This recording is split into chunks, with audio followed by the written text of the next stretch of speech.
Good evening, everyone. Welcome to Sunday Night Live. I'm just getting the questions here. I haven't had a chance to look at them, but does it matter?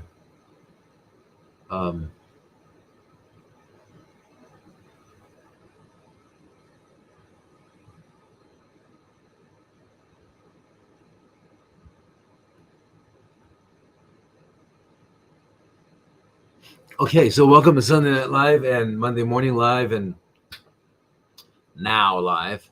Here we are on this planet, and I'm pretty sure it's a planet, but I'm just guessing again. I've never been far enough away from it to see it, but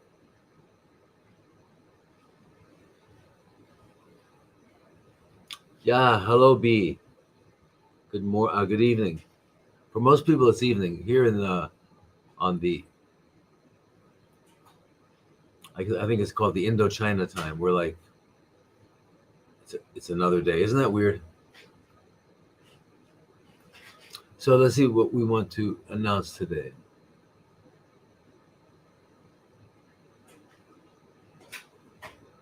Basically, the forum here is just to remind everyone is that you send in questions prior to Sunday night. So you can send them in. You go to drlodi.com and you can put /live, I guess. And I guess that'll help you find where to put the questions. So you submit the questions, and then I answer the questions. I'll answer as many as I can today. I rarely get through all of them, so I apologize for that. And the one thing about questions is I don't really. Hi, Kathy from Florida, and B. I don't just like answer a question like how many of this should I take, or is this good for diabetes, or whatever the question is. But I prefer to give you a background and understanding of the condition, and so that you can actually answer that question. Okay, so my goal is to give you.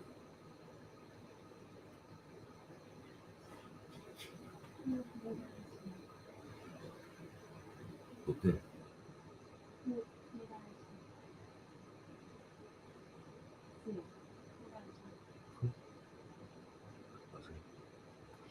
So anyway, my goal is to give you understanding, and with understanding, it eliminates a lot of questions. Because let's say you said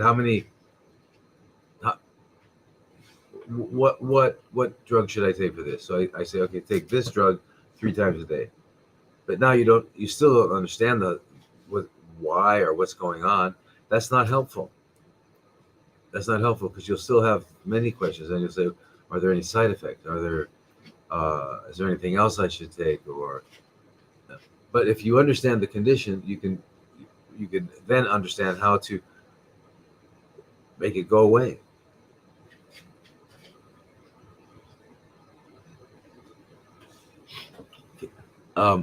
So anyway, that's the way I approach it, and sometimes that takes a little longer than just answering a question. So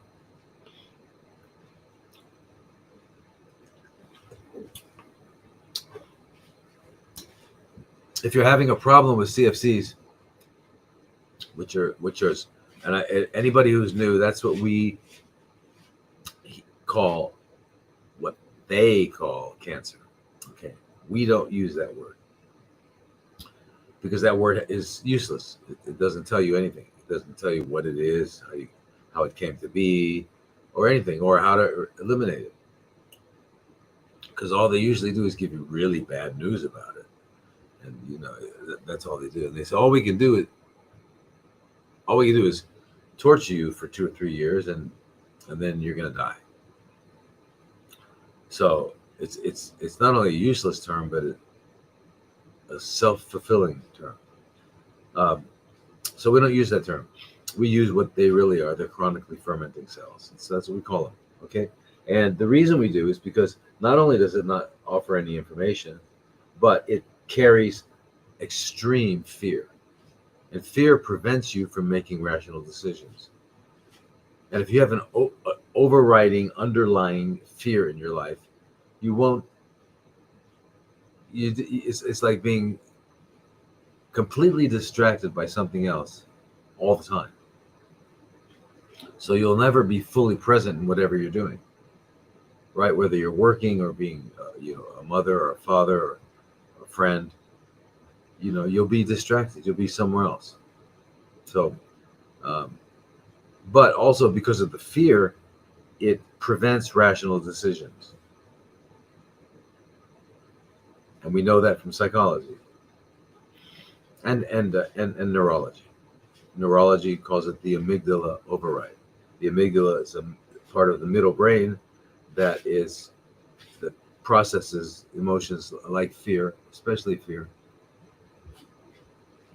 And so if you get news, because that word has become synonymous with death, and it's not at all death. It's not at all. It's just it's one of the physiological adaptations that the body makes under certain particular circumstances. Just like if you're eating a lot of bread, pasta, rice, cake, potatoes, you're going to have high glucose in your interstitial fluid. Your cells are going to become insulin resistant to protect you so that the cells don't die. They can't handle that much glucose. So they become insulin resistant. And insulin is the hormone that we make that allows glucose to get into cells, right? So now you're insulin resistant and you're in that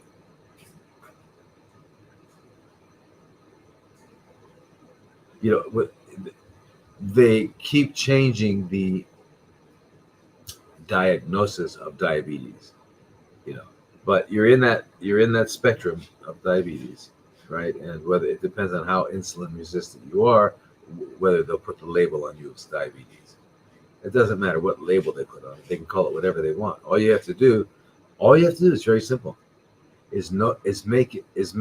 Change your lifestyle so that particular adaptation of your body is no longer required. If there's not too much glucose in the interstitial fluid, the cells do not need to be insulin resistant, and they won't be. They won't be because they have to get enough glucose to make energy to survive. So they won't be. That's 100% guaranteed. That's all. Very simple. So,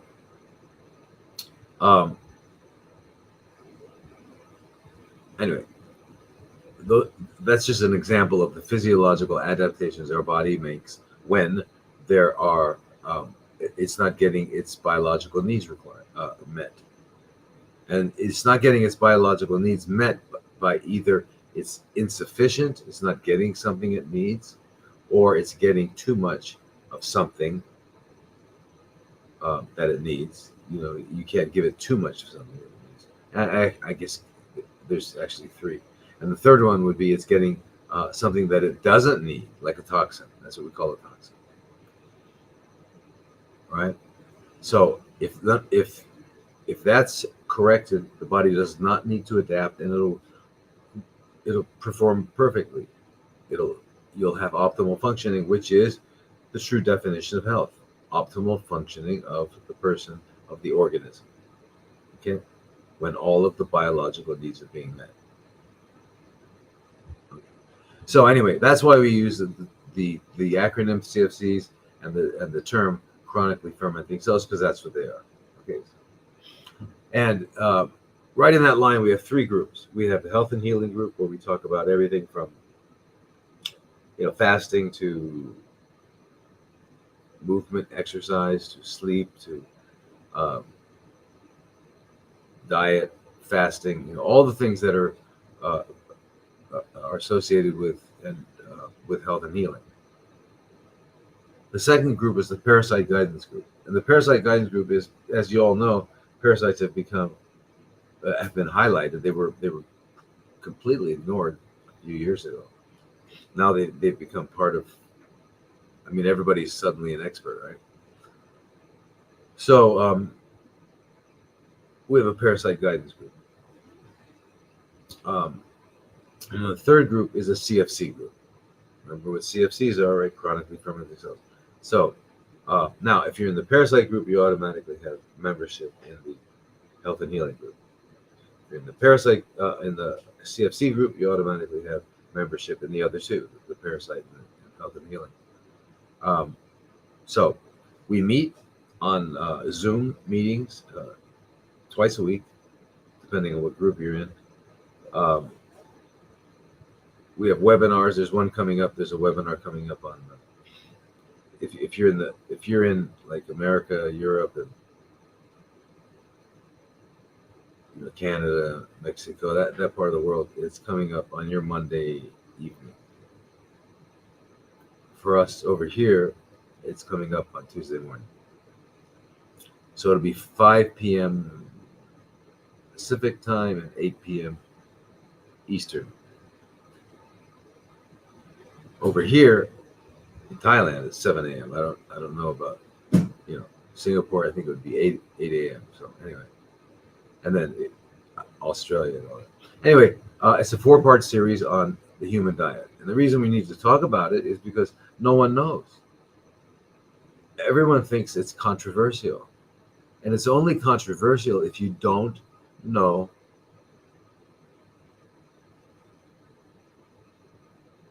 If you don't know. If you don't know, you can say, well, blah, blah, blah. Because people have opinions. And an opinion is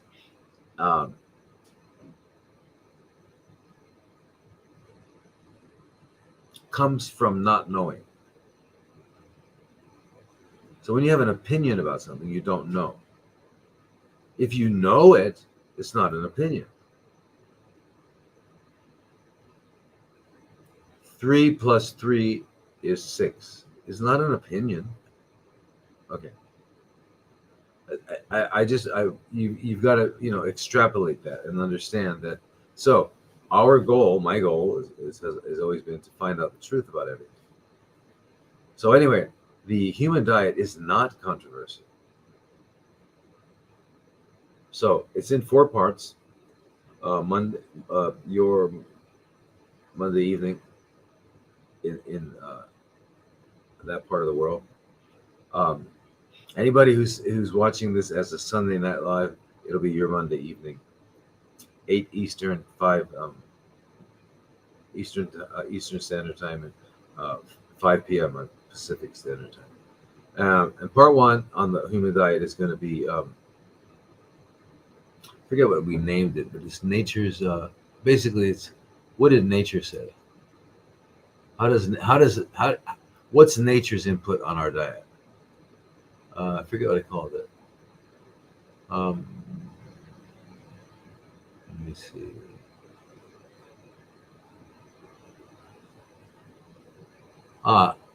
Nature's design. Okay, because we're designed. And the reason that's so important is because clearly you understand you cannot get a horse to eat dog food. And you cannot get a dog to eat horse food. They'll die first. And their behaviors are the consequence of instinct. They don't have a artificial culture that they that replaced their instincts. We do. So, and we were told from the beginning when we were born, no stuff, don't, no stuff, don't. Listen, you're not okay. We're gonna fix you. So, when your uncle comes in the room, if you're in Japan, you go hi. If you're in Thailand, you go like this. If you're in America, you shake hands. And, little girls don't sit like this. Little boys don't cry. All this stuff. So we give all these instructions on how to respond appropriately according to the culture. And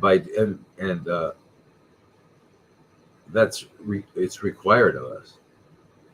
And part of that is our food. So whatever our particular culture is feeding us, that becomes our diet. Our diet is what I eat, what we eat. Okay. So as you know, horses don't have these discussions. Dogs don't have these discussions. They know what to eat. They don't even think about it. They couldn't. They wouldn't think about it. So anyway, so we're out of the instinct, the incredible benefit of instinct. We're out of that. So we've all been enculturated. So wherever you're from, you're going to say, "But I gotta have pasta. I've got to have whatever it is, fish or whatever." And so what comes from culture is something called appetite. And appetite is born of the mind, whereas hunger is born of the body. Hunger is a physiological response to a nutrient or energy deficit, whereas hunger is a concept. God, I'd like to eat a pizza. I'd like to eat a steak. I'd like to eat a whatever. All right. That's not hunger. That's appetite. Anyway, and that's the problem. So, so to deal with this, this webinar is going to be in four pieces, four parts, 2 weeks apart. The first part is, what did nature say? How are we designed to eat? Right? Clearly, we're not designed to swim in the ocean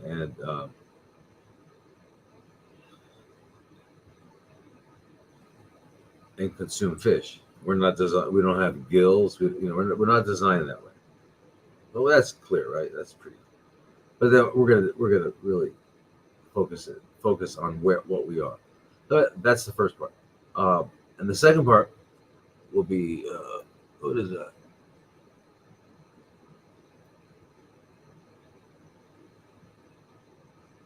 The second part will be cooked food is poison. I don't know what to say, but please join for that one. The third part will be, what does the research say? Okay, so there's been a lot of research over this many years. Some really controlled studies or observational studies or all kinds of studies, but also epidemiological studies where they look at countries or parts of the world and they look at their kind of diet. So anyway, let's go over that. And then, so what does the research say? That's pretty important, right? And then part 3 will be, I'm sorry, that was cooked. I'm sorry, that was cooked food is poison. Yeah, and then the third part is what does the research say? The fourth part is exposing the myths. And what are the myths? Where do we need to get protein? What is a protein food? How much protein do we need? What else do we need? There's a growing, as you all know, there's a growing movement that people can live on only animals, eating animals and animal products, and they're calling it the carnivore diet. So, and then there's the Mediterranean diet, there's the Atkins diet, there's all sorts of diets, and then the other one is oxalates. If you eat spinach or kale, you're going to get oxalates, and you're going to have kidney stones. Or you'll get oxalosis, which is, oxalates all over the body. Another one is broccoli and cauliflower and cabbage. All these are called cruciferous vegetables, and they will cause goiters. They will damage your thyroid. I mean, there's several myths that we're going to clear up. Okay. So it's going to be a 4-part series. And just go to the website and join. And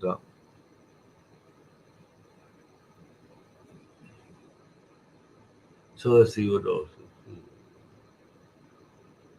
Oh, in addition, when you join these groups, there's you'll be on a Telegram chat, a group chat, and that's amazing because I'll tell you, the people that are members already are brilliant.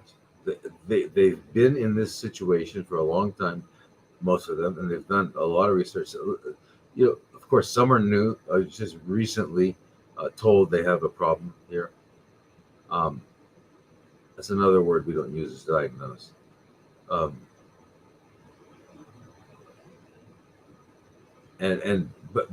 a lot of people have been in it for a while or a long time, and they've accumulated resources.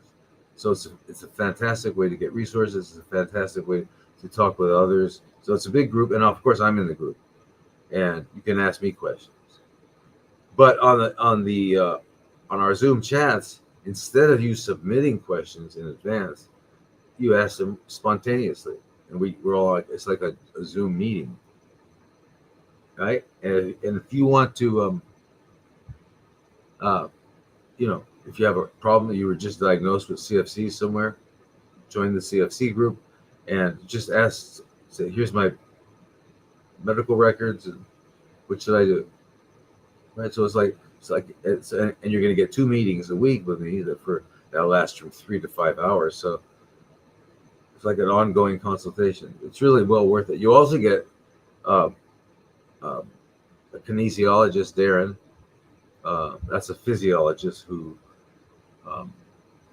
specializes in muscles and movement and all that. And so he helps everyone learn to maintain activity regardless of your state of health. And he's very inspiring. He's an amazing guy.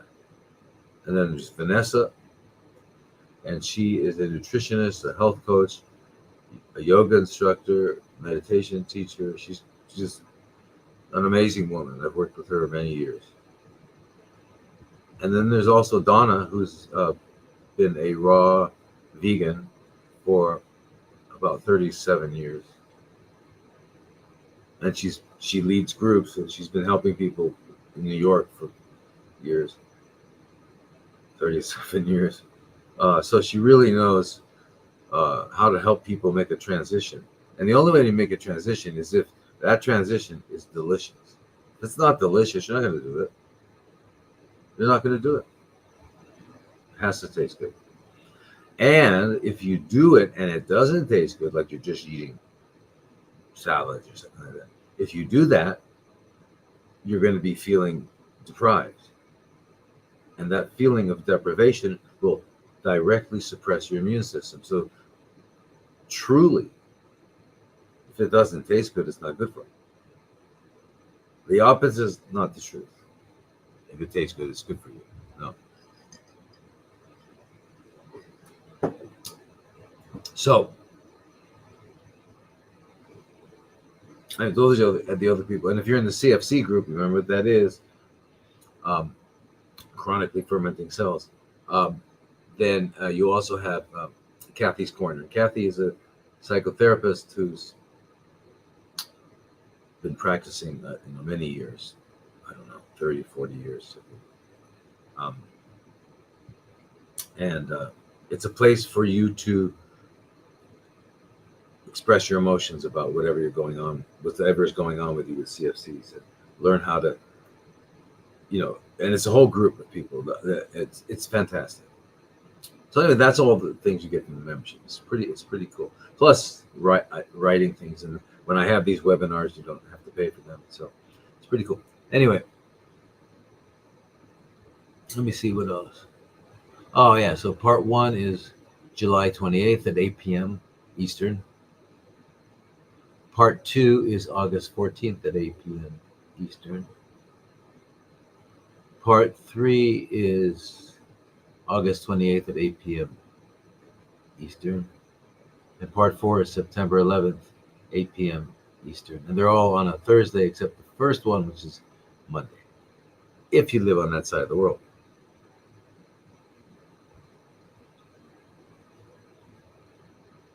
Okay. So,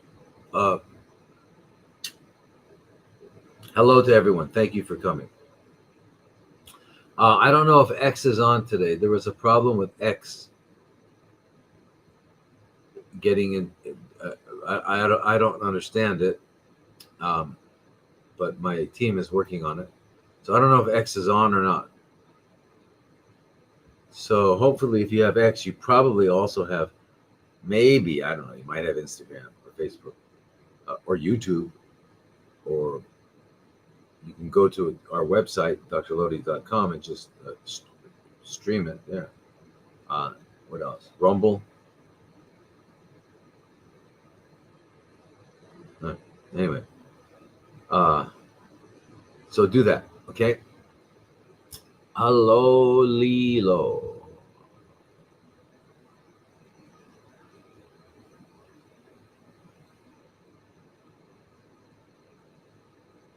Okay, I can hear a sound now. Okay, good. Good. I'm glad everybody's connected.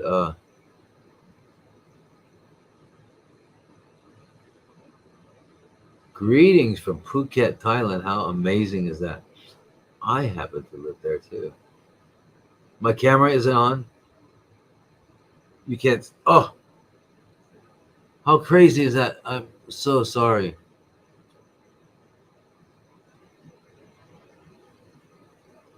How weird is that? I'm so sorry. Thank you. I'm glad I read that. God, that's crazy. All right. Anyway, here we are. So let's get started with the questions.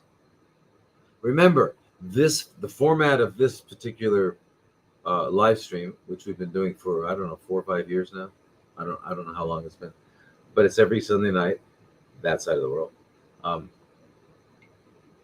Monday in Australia, New Zealand, and Southeast Asia, and 8 parts of Asia. So anyway, so it's it's a live stream, and in this what we do is we answer questions that were sent in previously, and you're going to have a lot of questions about your particular situation, which is why we made the groups. So if you want to go to the health and healing group, it's the least cost. The fees are the least, and twice a month there's a meeting with me for as long as it takes to get everyone's questions answered. And I do. Sometimes it's 3, 4, 5 hours, 6 hours, whatever it takes to get everyone's questions. So it's like an ongoing consultation. So it's plus everything else I mentioned. So anyway, thank you, beloved, for telling me about the camera. Crazy.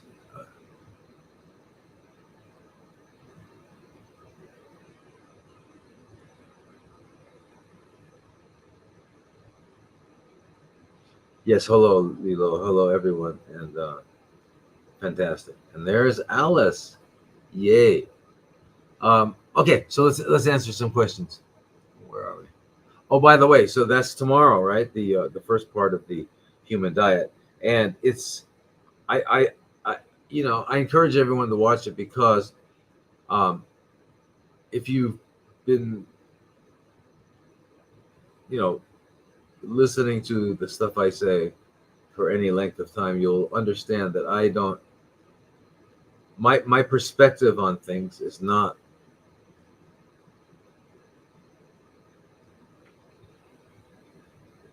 only the topic we're talking about. I go like 1,000 feet in the air and I take a look at the complete picture. And because without context, without understanding, without all that knowledge that is required, you'll always have questions because you won't know and you won't understand the situation. So just to let you know, we're going to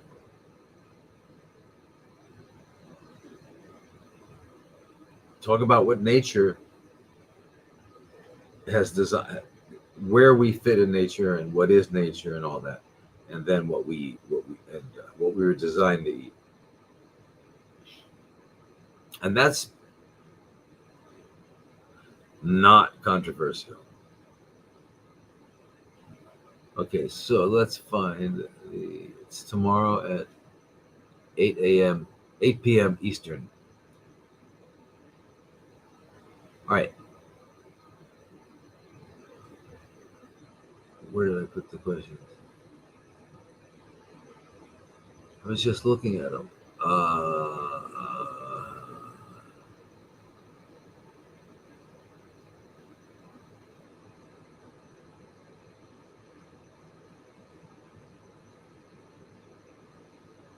What the heck? Oh, by the way, in any of the groups, whatever group you're in, you can ask questions about anything. You know, if you're in the health and healing group, you can ask questions about Parkinson's. You can ask, or CFCs or whatever. If you're in the parasite, you can ask that. If you're in the health and healing, you can ask questions about parasites. If you're in the CFC group, so that is an important thing to consider. Where the heck did I put the questions? All right, so let me just get them again.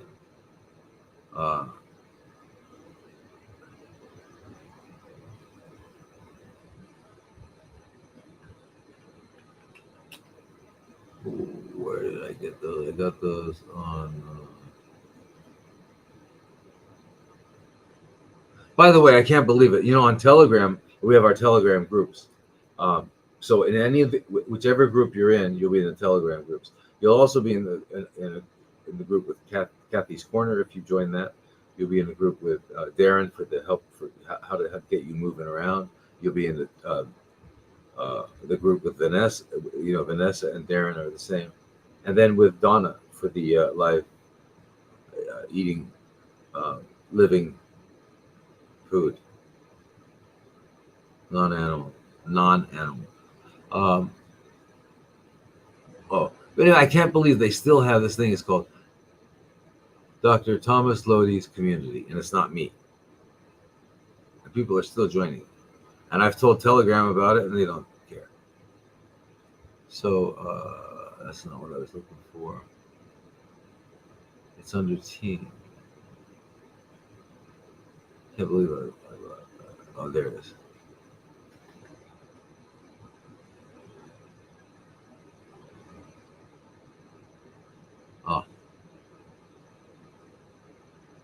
Okay, there it is. Good. Okay.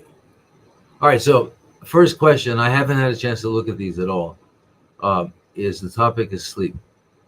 Connection with sleep apnea and heart arrhythmias. Causes and treatment suggestions, please. Vagus nerve, question mark, magnesium, question mark, breathing patterns, question mark. Okay, and this is Safia. All right, so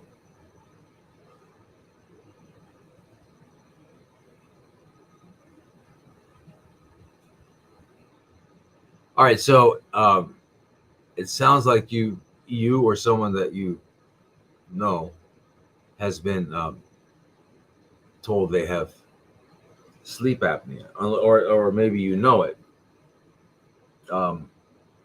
So anyway, sleep apnea, for those who don't know, is when there are periods of time during the night while you're sleeping that you stop breathing. And then, which is, if that's happening repeatedly throughout the night, that's going to be a problem, over time.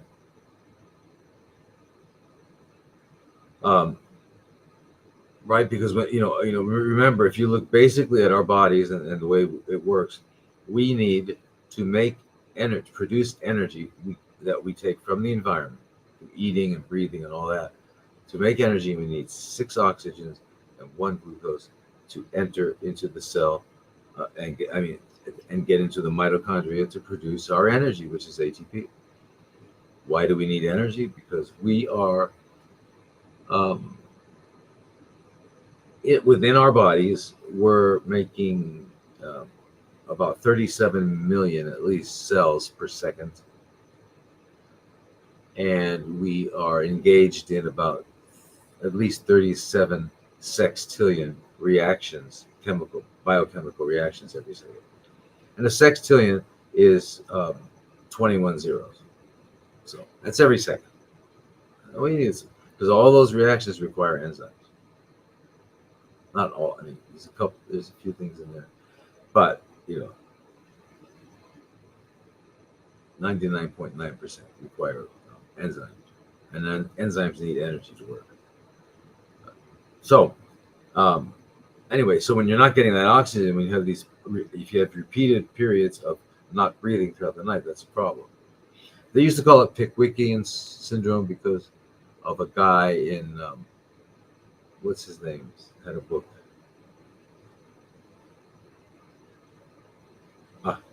Anyway, a well-known American author at the late 19th century. I can't remember. Wrote a book. Anyway, so it was Pickwickian because he was an overweight guy. So originally it was for people who were overweight, and what would happen is the soft tissue in their throat would when they would lie down for a long period, extended period of time, the soft tissue would actually block their breathing. That usually shows up that usually presents as snoring, and then it can become sleep apnea.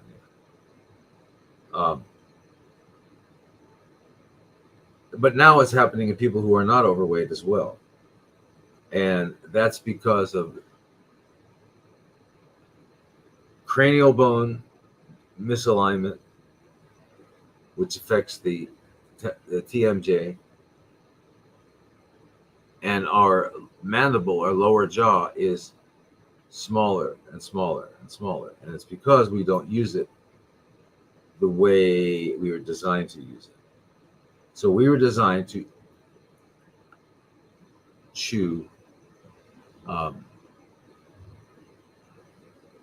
vegetables, grind them, and we don't anymore. We're eating a lot of processed food. We're eating a lot of animals and animal products, which don't require chewing. They just require, a little bit of chewing, but not like prolonged chewing. So if you're eating a salad, it should take you a while to eat it. It's not something you just gulp down. You've got to chew it. All right. Anyway, so if that's how we were living when we were after we were weaned from our mother's milk, and we started eating, maybe vegetable soups and stuff, but what do you call it? Blended soups, not cooked soups. And then we ate vegetables. Our masseter muscles, the muscles here that allow the lower jaw to close and move around, would be highly developed, and our jaw would be bigger. Our lower jaw would be bigger. And what would that do? That would also allow for, and remember, we've got to have the kind of joint we have in our mouth. So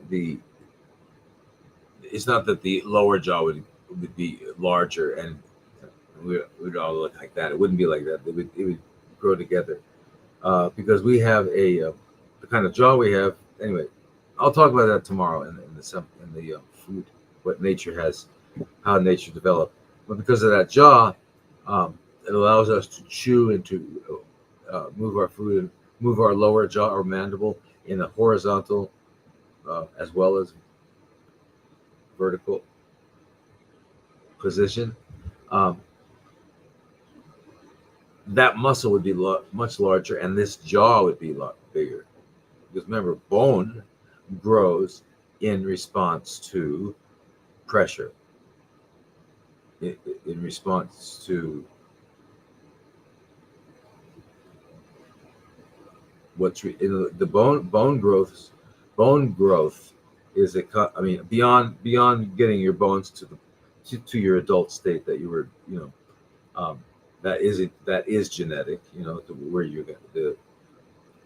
Now, the height and weight that you become is not completely genetic. You were designed to get to a certain point, but depending on nutrition and whatever, all sorts of environment, parts of the environment, you may not reach it, or you may go beyond it, or whatever. But anyway, bones grow to where they're going to grow, but they can get stronger and larger in response to pressure. Okay, so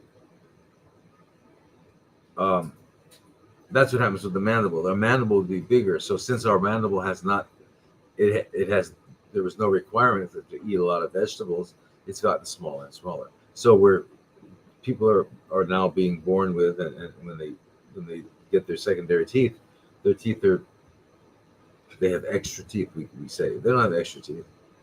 All right. So it's just that they don't fit in the jaws anymore. But anyway, that's just one. So, but in addition to that, and the cranial bones, there's also, we wind up with a narrow opening between, the nasal cavity goes down here, the oral cavity goes down here, and it goes into the lungs, right? And the tissues around there are, because our anatomy has changed, is causing them to close the airway, and so we have a lot of people who are having sleep apnea, and they don't know it. So, and this is kind of a relatively recent phenomenon. I'm not sure how long it's been recognized, but biological dentists that are accredited and well trained know this, and they always address that.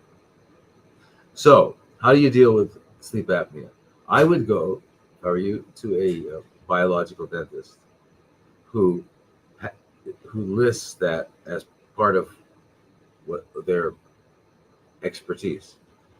I'm not sure where you live, but let me see, where can I find you? Computers. Oh, there we go. Okay. Sophia. I'm not sure where you are, Sophia. But if you're in the U.S. and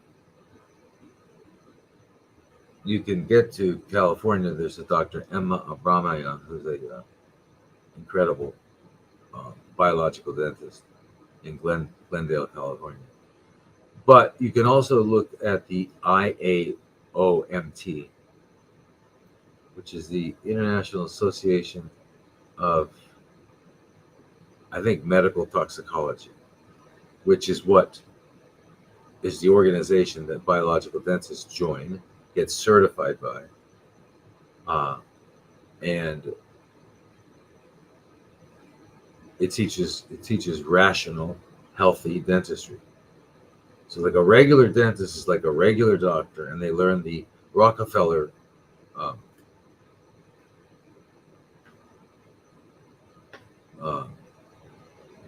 paradigm.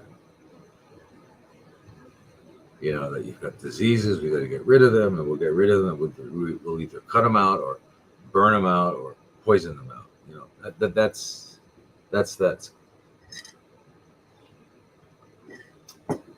But biological dentists are very good at that. Biological dentists, and it really depends on what is the etiology, which is a word that means how does it develop? How is this? How did this happen? And that whatever person it is, whether it's you or someone you know. Now, heart arrhythmias, again, could be dentistry as well, because the wisdom teeth, if your wisdom teeth were extracted by a regular dentist, what happens is regular dentists, when they extract a tooth, they don't remove the periodontal ligament, which is the ligament that connects the tooth to the jawbone. They don't remove that ligament, which means there's a highway into the jawbone. And the microorganisms that are in your mouth will just go right through that ligament and set up camp, whether it's up here or down here. set up camp in the bone. It's called a fatty degeneration osteonecrosis, but uh, of the jawbone, FDOJ. But it's commonly known as cavitation. And these cavitations are colonized by bacteria that have mutated because they're kind of protected from being eliminated by the immune system, and so they mutate and they produce toxins. And every one of our teeth is on a meridian. It connects to certain organs, and the wisdom teeth happen to connect to the heart. So if you had a wisdom tooth removed 20 years ago, 30 years ago, and you have a heart arrhythmia, that's the first thing to do is go and make sure. So and by the way, if you had an extraction by a regular dentist, whether or not the biological dentist can identify a cavitation on a 3D cone beam CT, which is how they evaluate you, whether or not they can see it, it's there. It's there. It has to be. Okay.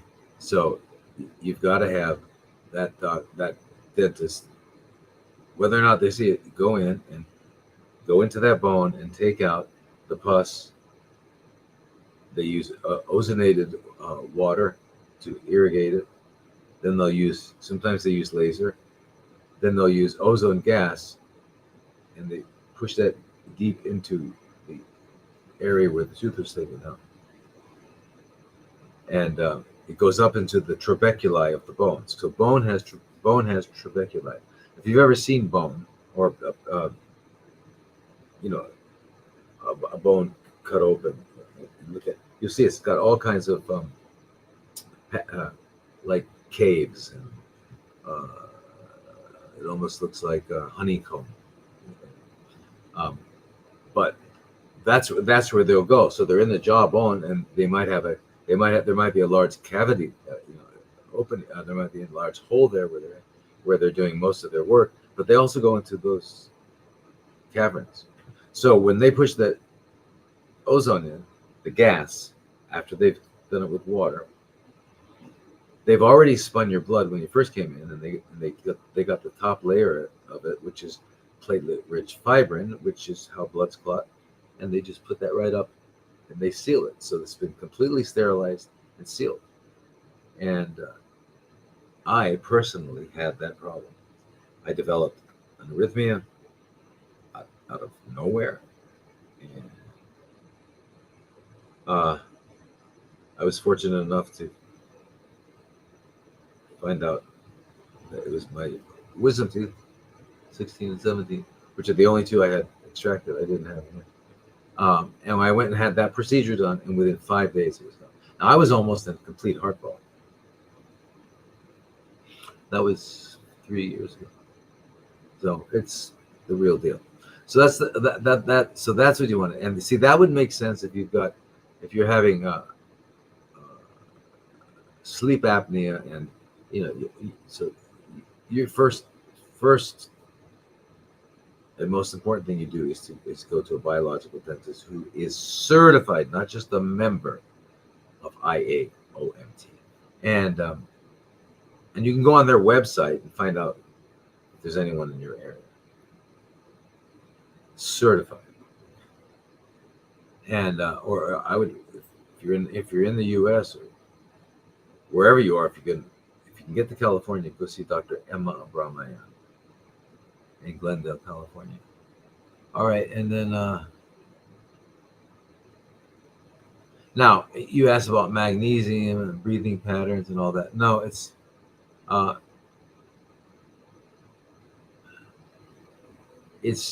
not something that you're missing. It's a physiological. It's a physiological consequence of anatomical changes. And those anatomical changes are, due to various things, extractions, and, you know, narrowed airways, too much soft tissue, and our bite and our cranium. There's actually, it's a physical thing. So of course, taking magnesium is going to be good, but you should be if you're eating a healthy diet, which is plants, you'll be getting a lot of magnesium, because anything that's green has magnesium. But anyway, so there's lots of things you could be taking as well to be healthy, because the goal is to restore health. All right, so now let's go to the next person, and this is Nick. It's called ivermectin. I have an enlarged prostate. I saw your video about ivermectin and bendazole, and anti-protozoal, and I'm willing to try. I live in Canada. I would like to know how and how much to take, and for how long, in 76 kilograms. Please help, doctor said. Please help. Doctor said to me nothing can be done except surgery. Well, you have enlarged prostate. I'm hoping and assuming, well, I can't assume, but I'm hoping they didn't do a biopsy. All right.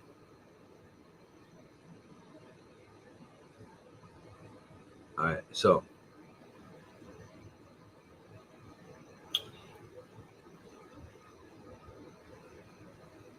all men, I can't say all men, because I think men that live in nature, and like the Hunzas and the people that live in Georgia and Ecuador, Vilcabamba, there are places where people are living a natural life and their prostate won't get enlarged. But other than that, most men get an enlarged prostate as they get, into their late 40s, 50s. It starts to get enlarged. And basically, it's getting congested. And it's getting congested because, a large part of its function is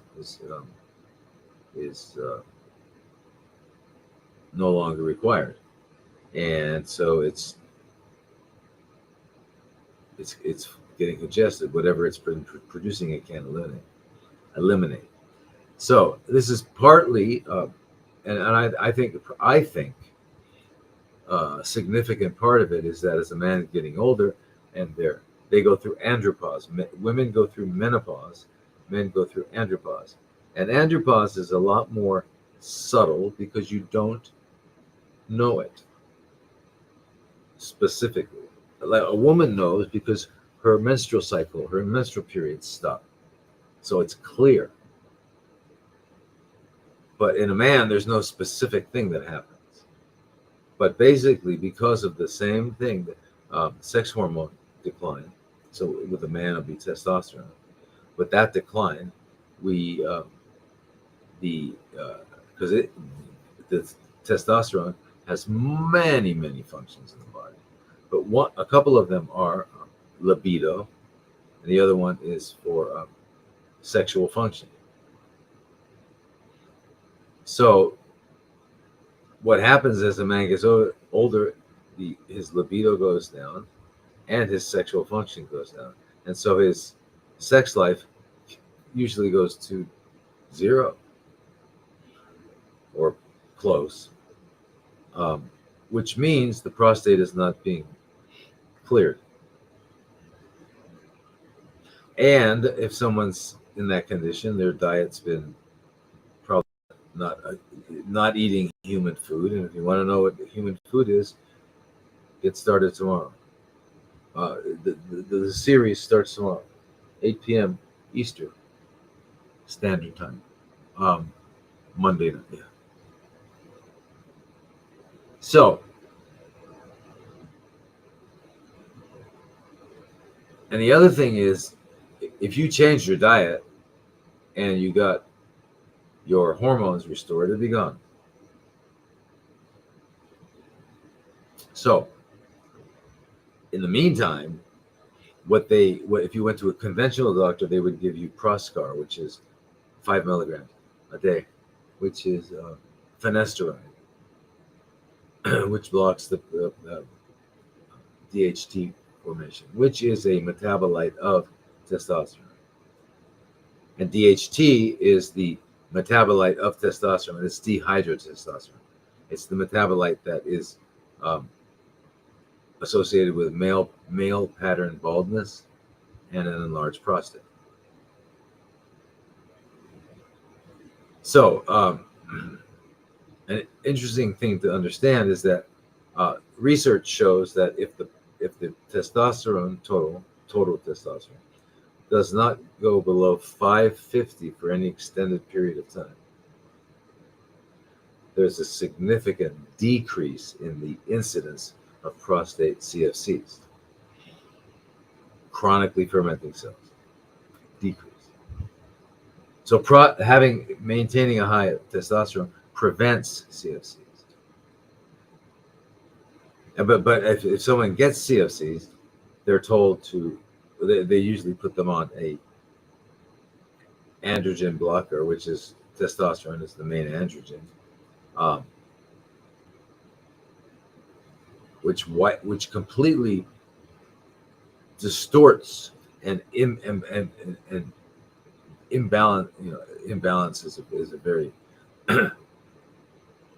not an adequate word to say what happens to the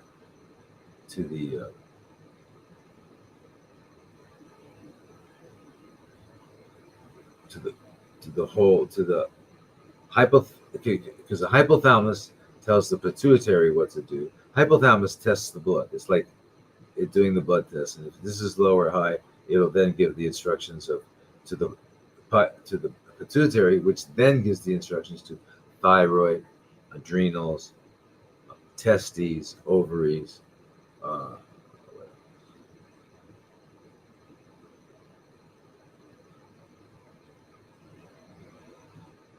That may be it. The pituitary does other things, but I'm just saying it's called a hypothalamic pituitary ovarian axis, hypothalamic pituitary thyroid axis, and hypothalamic pituitary testes. So anyway,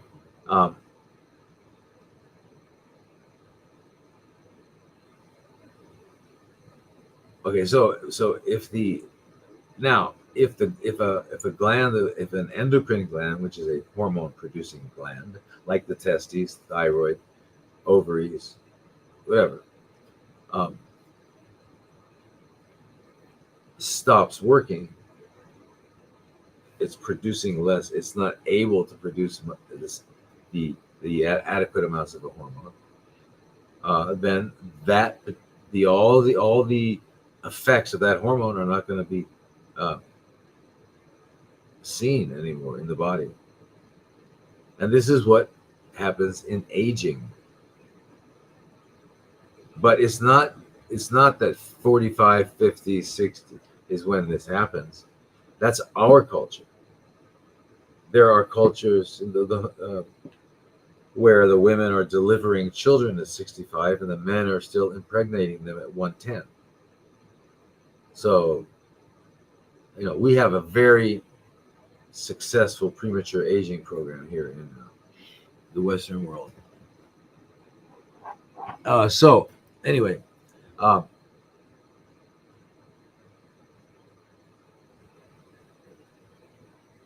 now,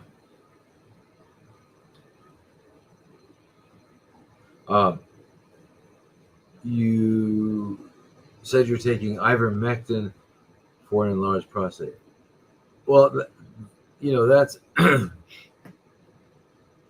that's one important strategy to deal with this. But you've got to take care of the other ones, and you've got to stop eating animals. If you're eating animals, that's a big deal. That's a big deal, especially with prostate.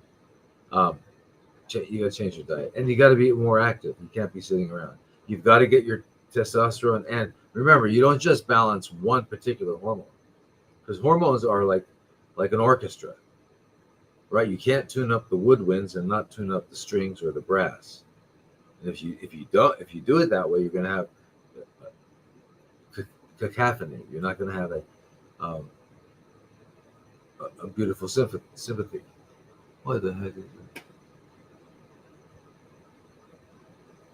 All right. All right. So you don't just tune up the testosterone because it is reacting to its environment. Its environment in predominantly are the other hormones that are circulating. There's a relationship between the pituitary and remember the pituitary. Many of those endocrine organs are controlled by the pituitary, which is taking instructions from the hypothalamus. So the effect of one can affect the other. So you've got to get your thyroid correct, balanced, your adrenal glands balanced, and in your case, your androgens, testosterone balanced. You got to get your testosterone up to a healthy level. So, and the research says in terms of clearing the prostate out in a natural way, which is ejaculation, that a man needs to have 20. The studies show that a minimum of 21 ejaculations per month. Very important. So that can only happen if your hormones are balanced, your testosterone comes back up. Otherwise, it won't happen. It can't happen.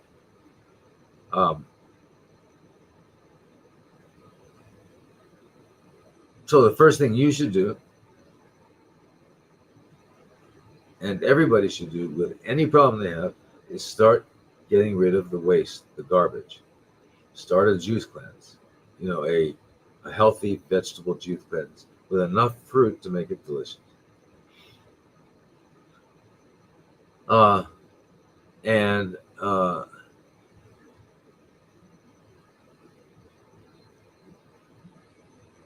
Okay, Elizabeth. Okay, I'll check that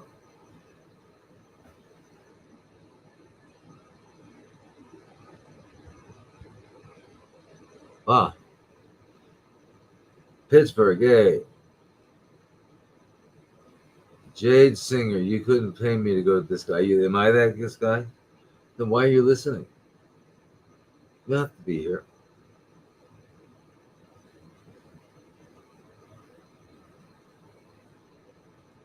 Go to this guy. No, you're not going to go to me. I'm not asking you to go to me. Anyway, Jade, Sawadee Cup, thanks for visiting. Anyway, so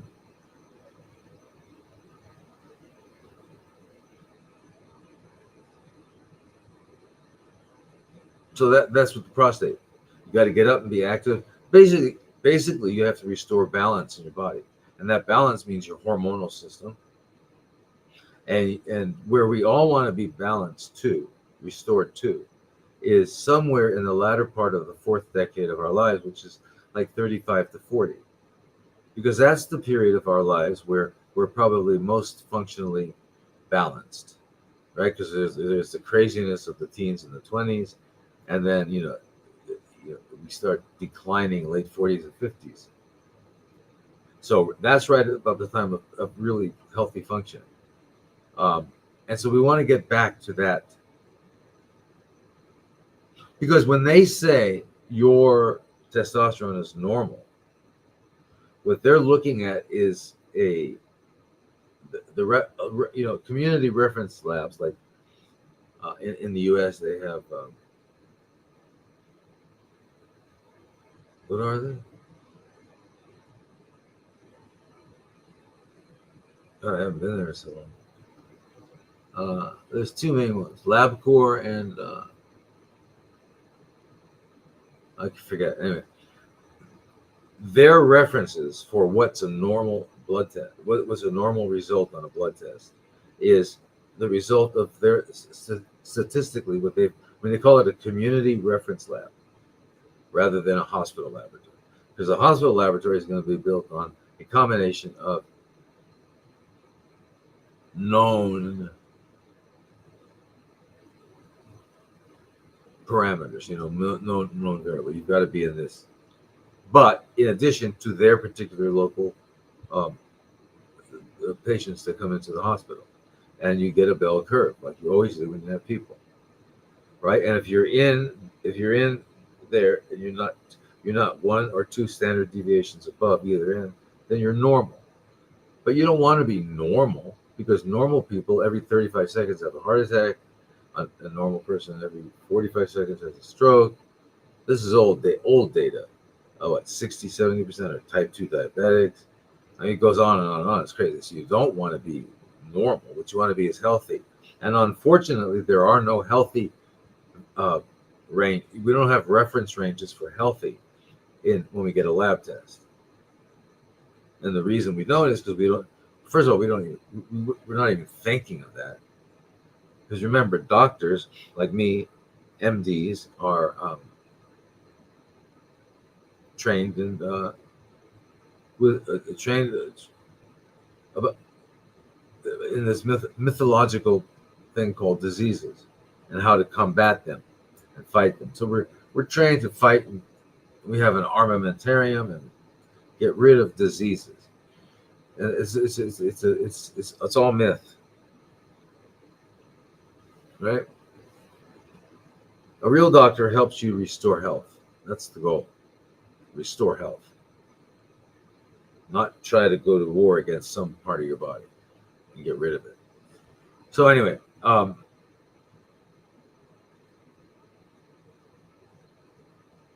so for example, if they say, well, your testosterone is normal because for your age range, but that's my age range in people who are unhealthy.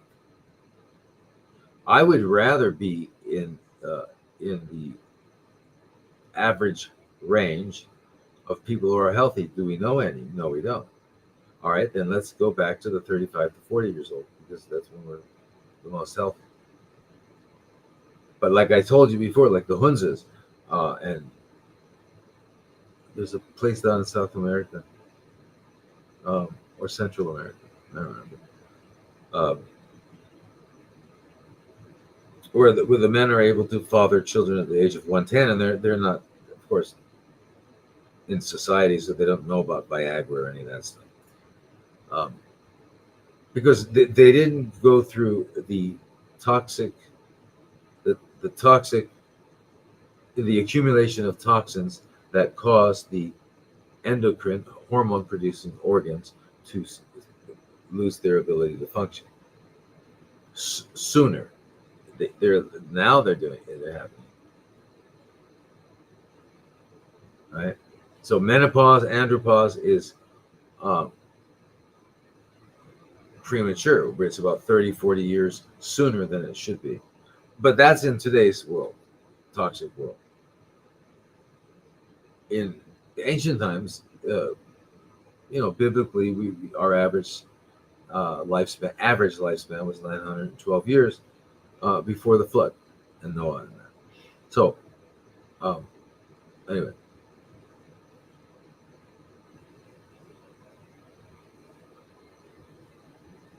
It's the prostate. That's also the breast. That's also everything. Cleansing, all that. And then make sure you're providing your body with the proper nutrients. You're moving around. You got to get everything balanced. You're sleeping by 9 at the latest, 9 p.m. Okay. And of course, in the meantime, if the enlarged prostate is causing you to get up multiple times during the night, you're not able to sleep, you can, there are lots of DHT blockers, DHT, dihydrotestosterone. Saw palmetto, nettles, there's a whole list of them. If you go to any kind of vitamin supplement shop, you're going to find that they have, they'll have a section on prostate. and if you look on the ingredients, you'll see it's multiple botanical plant-based remedies that block DHT. And then, of course, in the conventional world, they give you finasteride, which is called Proscar. It's 5 milligrams. You take one a day, and that'll help shrink the prostate. All right, next question is,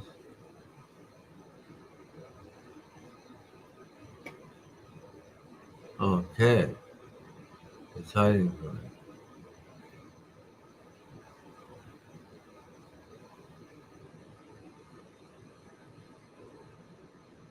How can that be? All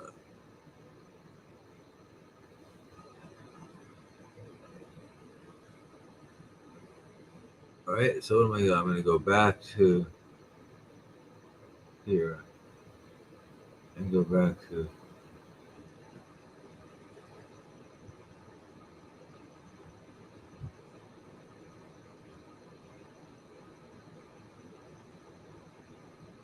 where was it? It was in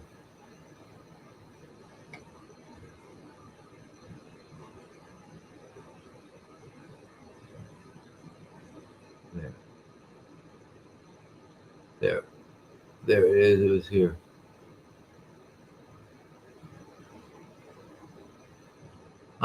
Beautiful. Okay.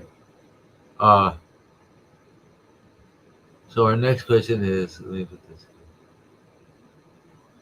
Our next question is from Eric, and the topic is dental. Doctor, does any of the cavity teeth cause or start worm problems? My family has all sorts of dental problems. How and where to start if those can cause worm problems too?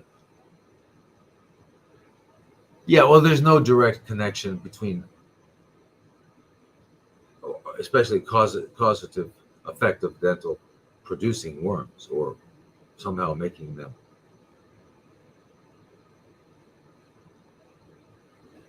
No, so the answer is no. However, dental is everything else. So, and I'm sure it might even play a role in if you got exposed to a worm some other way, usually through food or drinks. Okay, and if you're in faraway countries, there's a couple weird ones that can crawl through your skin, but for the most part, it's not. But the dental is not only associated with actually causative of about 80% of our systemic illnesses.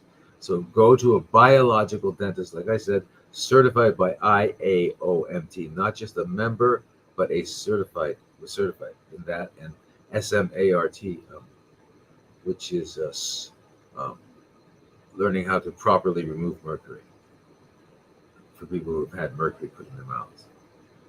But that's very, very important. So go take care of that. Now, that's going to cause a dysbiosis. So what I was going to say is that your dysbiosis, the dental problems, because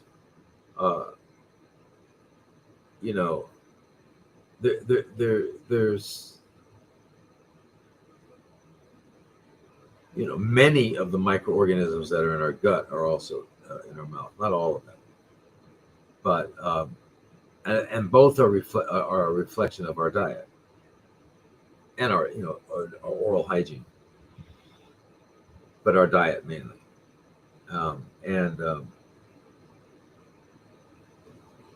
So if your gut microbiome was disturbed and you got exposed to some sort of worm, in parasitic worm, somehow, it might find it easier to hang around and easier to set up a family. So in that regard, there could be a relationship. But regardless if you have any direct observations that you have parasites or not, we all do. And we should all do a parasite cleanse yearly. And the first one should be a little longer. I would say, about at least the minimum 3-6 cycles. A cycle is 3 weeks on, 1 week off, 3 weeks on. And not just ivermectin. Oh, that was with Nick. By the way, Nick, you should do Nick. Yes. I had a woman. Let me get back to Nick for a minute, Eric. I had a woman who took care of her grandfather who had an enlarged prostate, and it was actually CFCs as well. And she put him on antiparasitics, and the prostate, incredible. I mean, she showed us the pictures, videos actually, of these worms that were crawling in the bathtub. It was crazy, but these worms came out, and she, increased the antiparasitic medication, and ultimately, all the worms came out. I don't know how long. I don't know how long this process was, but his prostate was back to normal. I forgot to mention that, but it's not just ivermectin. You've got to get a benzimidazole, which is albendazole, mebendazole, or fenbendazole. You've got to get niclosamide. If any of these are causing a problem, like vomiting or diarrhea, just don't take it. There's also pyrantel palmate. There is praziquantel. There's different ones you can take. So, and then there are antiprotozoals like nitazoxanide or tinidazole, metronidazole, and then antifungals like diflucan and nystatin, itraconazole, which is a cousin of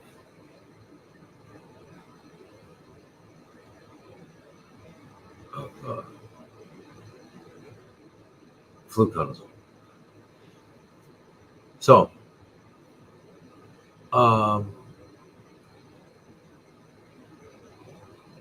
okay, so back to Eric's dental. Oh no, back to Zeal. Oh no. Okay, so we answered the dental thing. I hope. Biological dentist, number 1. Then start doing a cleanse. Do a green juice. A fresh vegetable, organic vegetable juice. Add enough fruits, lemon and apple, or whatever you like, pineapple, whatever. But don't make it way more. Just not enough to really enjoy it. You look forward to it, and do a minimum of 3 weeks, 6 weeks. That means no solid food, and drink at least 3 quarts a day, 3 liters a day. Okay, next is Zealy. And Zealy is I reached out to your team via email, and I have yet to hear back. I suffer from a parasitic infection. I know because I'm 47 years old, and I've been given the gift of sight and sensory. I've been given the gifts of sight and sensory. Whatever I have so far is unheard of. As soon as I mention parasites, I've been dismissed by doctors without being asked questions or even given a physical exam. I went to the ER after being scared to death after I saw something unusual, and I was asked if I drink or do drugs. I don't. I've been told I'm heading down a slippery slope, accused of downloading my video from the internet when I showed a doctor, and I've been threatened with being Baker active. I'm not sure what that means. I'm not delusional. I've been accused of that as well. I now nor ever have suffered from any mental health issues. I spent thousands of dollars trying to get medical help, as a lot of places don't take my insurance. And now I'm out of money and no better off than I was 11 months ago. I'm defeated. How can I get help when I can't get a doctor to listen and listen and hear me with dignity? Well,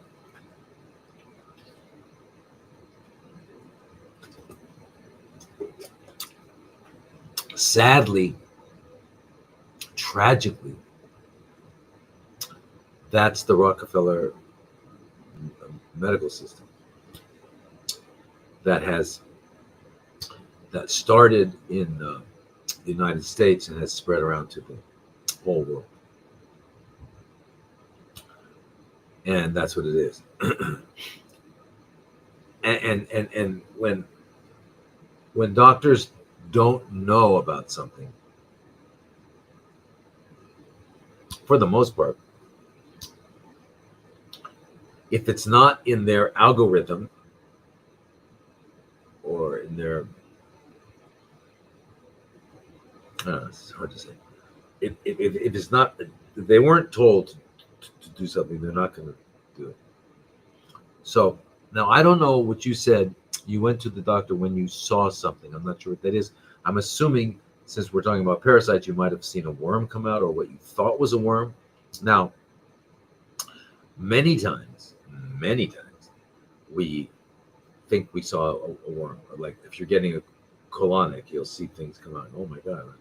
And a lot of times it's mucus, long strings of mucus produced in the gut, or it's lining of the gut, or it could be a variety of things. That's why if you ever see anything come out, don't just ooh and ah it, get it. Put it in the jar with a little bit of water.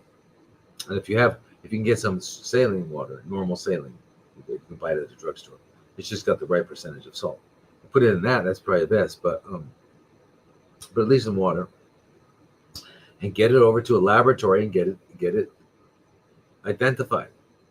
So you know if it is a worm, find out what it is. All right, so so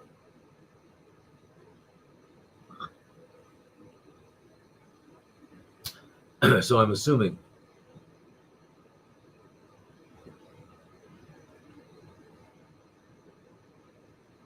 that's what's happening, unless you have an ectoparasite, which can come from what flies, but usually the bot fly, and that's usually below our southern border, in the U.S. I'm talking about. And the bot fly, it either it lands on you or and lays eggs, or it laid eggs somewhere else, and like a mosquito gets near them and the eggs get on their legs or something. But somehow the eggs get onto your skin, and then they turn into larvae.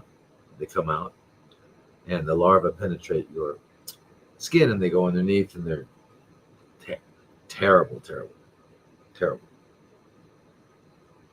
And there are other parasites too. So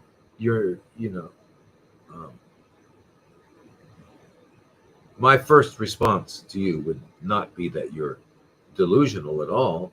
Would be that let's see if we can, since it's extremely difficult to diagnose, which means identify parasites, because the reason they're called parasites, and the reason they're a parasite is because they have successfully avoided being detected and eliminated for, who knows, thousands of years.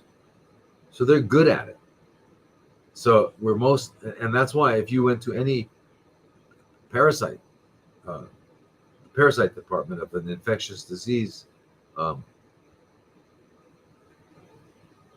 unit or infectious disease standalone center, there's a very good chance they wouldn't detect it. So and it's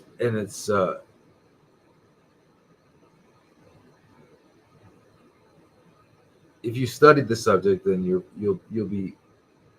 you'll understand that everyone has parasites to a differing degrees, of course. So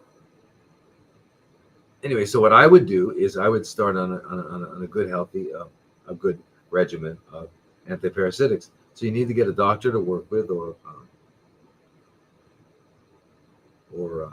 join our parasite group. You can find out where to get if you learn a lot. So I would join the parasite group if you. That sounds really good for you, and that'll mean that you're going to be having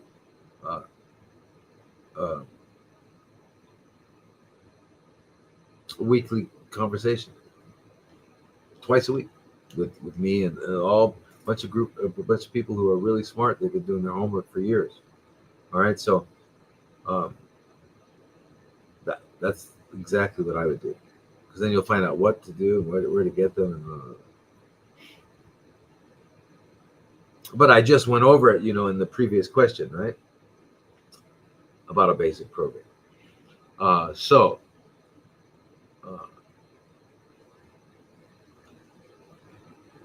I don't know, you reached out to our team on the email. Is that at hello@drlodi.com? That's our main email.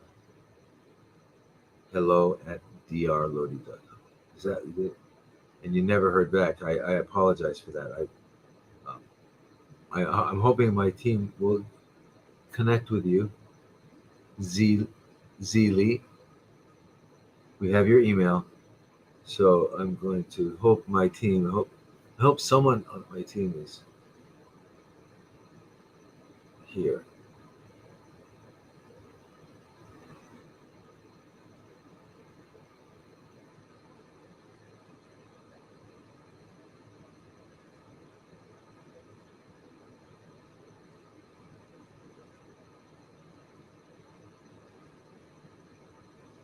Oh, okay. So, Elizabeth, apologize, Elizabeth. So you sent me. I'll look for that. My Wednesday night, which is what's today? Monday. Okay. All right. So join the group. So to do that, you've got to join the group. So I would go to drlodi.com, drlodi.com, go to the website and join the group, so you can have access to that.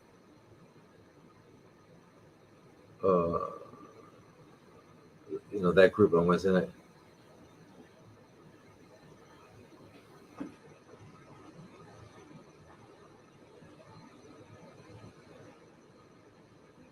See, you guys have all these wonderful questions, and they're spontaneous. So I'd love to.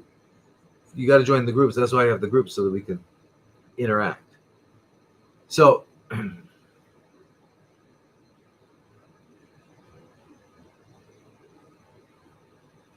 you've been told you're heading down a slippery slope. Listen, you've been told that by whatever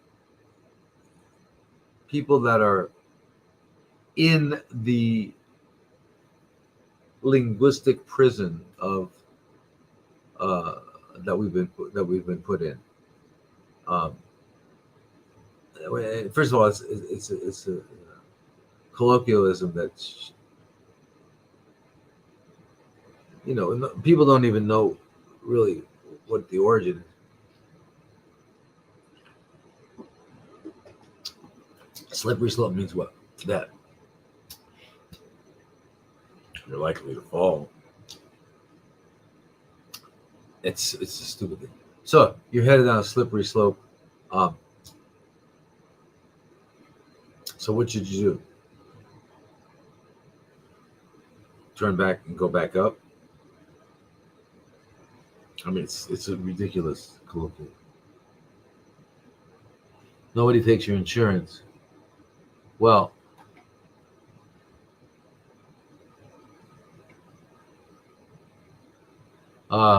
anyway,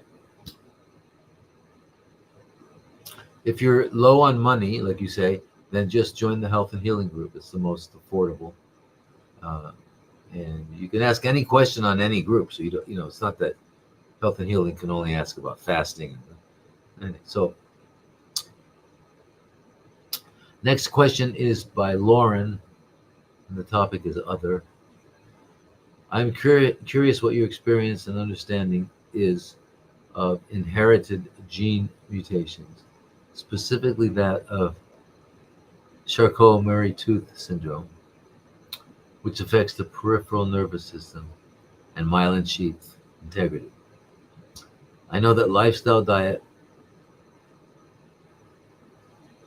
sleep, exercise, stress, etc., is the key factor in management of symptoms of physiological expression. But if you could share, wait a minute, where is that thing? Was it there? But if you could, but if you could share your Dr. Lodi perspective, even coming up with a better name, like you did with CFCs, and understanding of the neurological symptoms, pathways, I'd love to hear it. Thank you. Well, you know,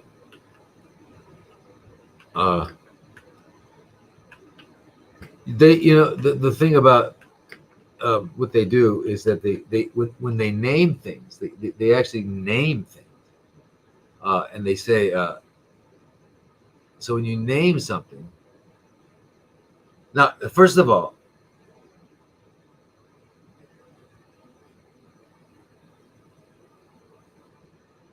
any disease that they call anything they call a disease is not an isolated. It's not a thing that is not you, that got into you, and you've got to get rid of it. Right? That's the myth. So, regardless of what it is, the only time where that's not the case is, like trauma or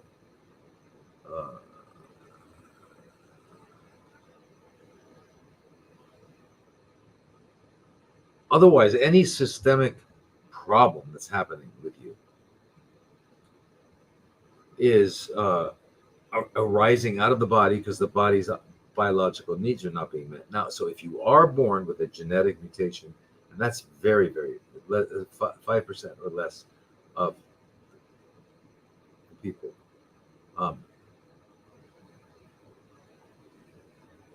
then as you noted or referred to, it doesn't need to be expressed. It doesn't definitely need to be expressed. Okay, so what that means is we have cells have the ability to turn down, to silence some genes and turn on others. And when they do that, they've changed what's called the genetic expression. They haven't mutated anything, but they've changed the genetic expression. That's epigenetics. And that has some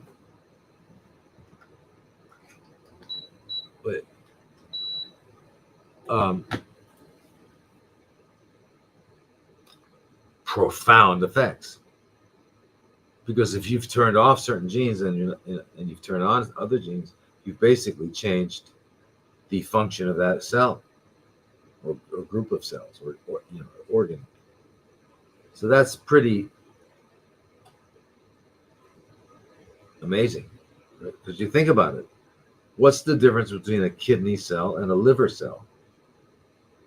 Well, the kidney cell has silenced all of its DNA except for kidney stuff.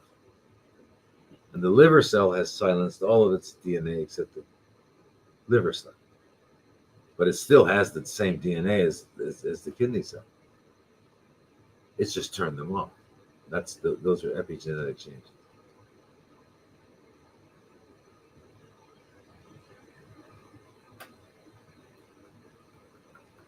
Tina, you're talking about my doctor watches you and he is the truth. I love my doctor. Good, fantastic.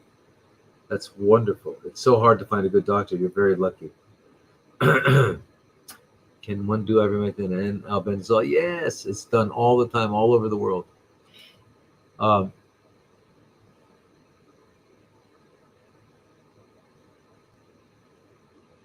all right, so yeah, so anyway, and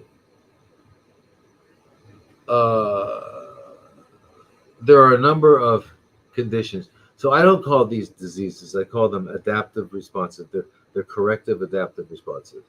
Whether or not you actually did inherit a because there are inheritable mutations. Absolutely, there are. There's no question. Uh, but when they say you have a genetic predisposition to something, you have to understand that means nothing,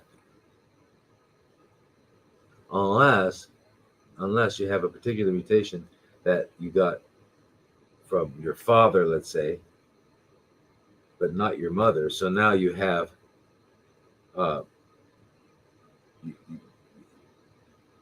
they call it the trait or whatever, but but it's not really being expressed full time because you still have the other healthy chromosome doing its job, um, which is usually a BRCA, the BRCAs for the women. They're trying to tell women to get prophylactic total abdominal hysterectomies and salpingo oophorectomies. Crazy.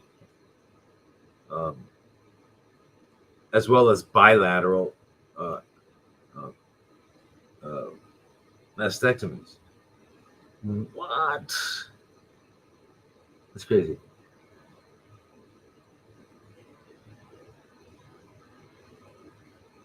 What is?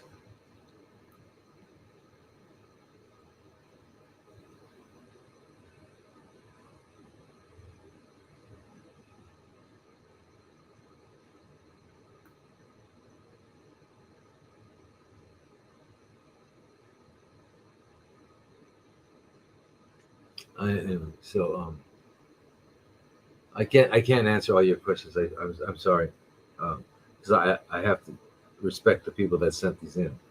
Um, so please join our groups, because usually a question like there's these questions here that I wouldn't just answer the question. I would have to ask, you questions like what do you eat? Where do you live? Anyway, um,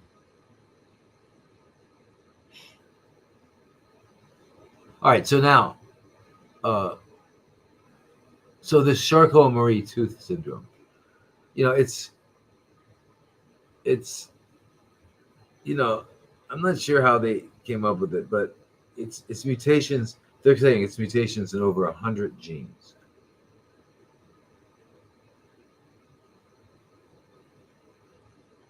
That it's insane. All right, and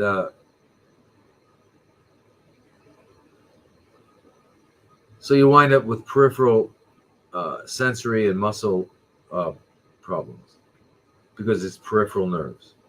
So what are peripheral nerves? We have central nerves, which is the brain and spinal cord, and then when the spinal cord comes down, it's protected by bones called vertebrae, and each so there are ones in the neck, in the chest, and the lower abdomen. They're in the back, and then over the pelvis, back of the pelvis. Out of these vertebrae on both sides come nerves, sensory and motor. Sensory means they're going to pick up sensation or whatever, smell thing, whatever they're doing. And motor is means they're affecting our ability to move, or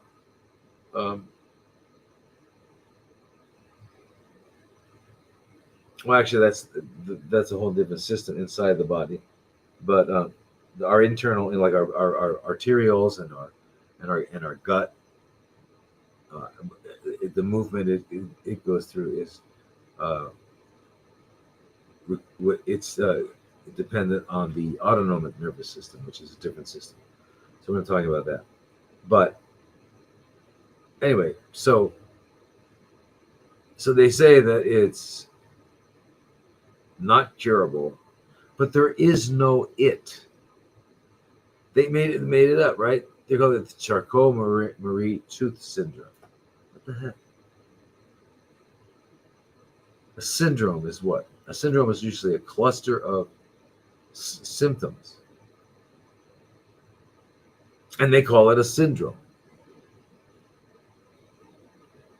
And they may find out later, and they do find out later, that it's part of another. There's no it. They make it up. There's no diabetes. That's a name. There's insulin resistance, which is an adaptive response by our cells in our body when they are getting too much glucose. That's diabetes type 2. But there's no thing called diabetes. It's an adaptive physiological response, and all these are. So,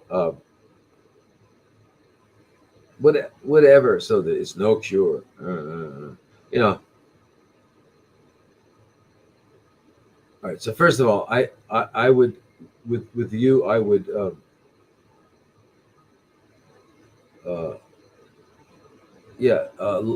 Lauren I would we need to have a discussion. You know, I'd have to talk more. But again, there's no such thing. It doesn't exist. So throw that word away. Throw that name away. People are so happy when they get a diagnosis, as if that helped. Oh, I finally got diagnosed. I have. They put a spell on you. There's no such thing as Charcot-Marie Tooth syndrome. So that's not what you're interested in. What you're interested in is restoring health. So restoring health, which is making sure that all of your biological needs are being met, and you're not having any, which includes not getting things that you don't need, such as toxins, or too much of things that you need, or not enough of things you need. You know, nothing. Just your biological needs are being met, and psychological needs, since we're human. So once that's in gear, there's no adaptive responses required. And yes, our body will adapt to the fact that we do have a genetic mutation, but these are rare. And how would a group of people like ALS, Lou Gehrig's, it's how would a group of people that over time and in different parts of the world get these kind of specific mutations? How did you get 100 mutations and everybody else that has the Charcot-Marie Tooth syndrome have 100, over 100 of the specific mutations that do this? And it can't be mutations.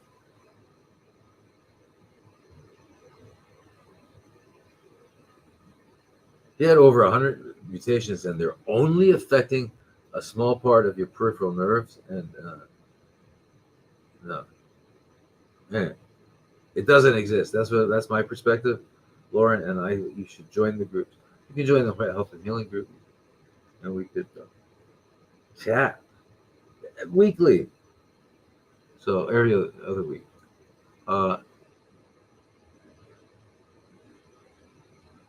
Stacy Hernandez. Sorry for mentioning last name, Stacy. I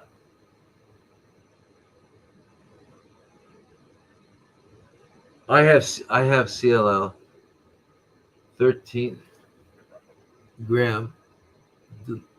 Oh, 13q deletion. And WBC 20. Wait, I think I need a magnifying glass. Oh, can I make it bigger? Yeah, I forgot I'm in another world here. Yeah, I can make this bigger. Oh no. It's not gonna let me make it bigger. Oh, it is. Okay, here we go. Great, look at that. All right, I have CLL, 13q deletion, and WBCs are 257,000. How can I treat holistically? What diet should I be on? What should I avoid? All right, so I'm not sure, Stacy. I remember someone last week had a question with a high white count like that.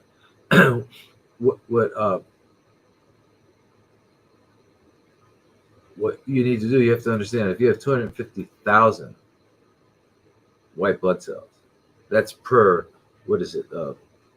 I forget the unit, milliliter.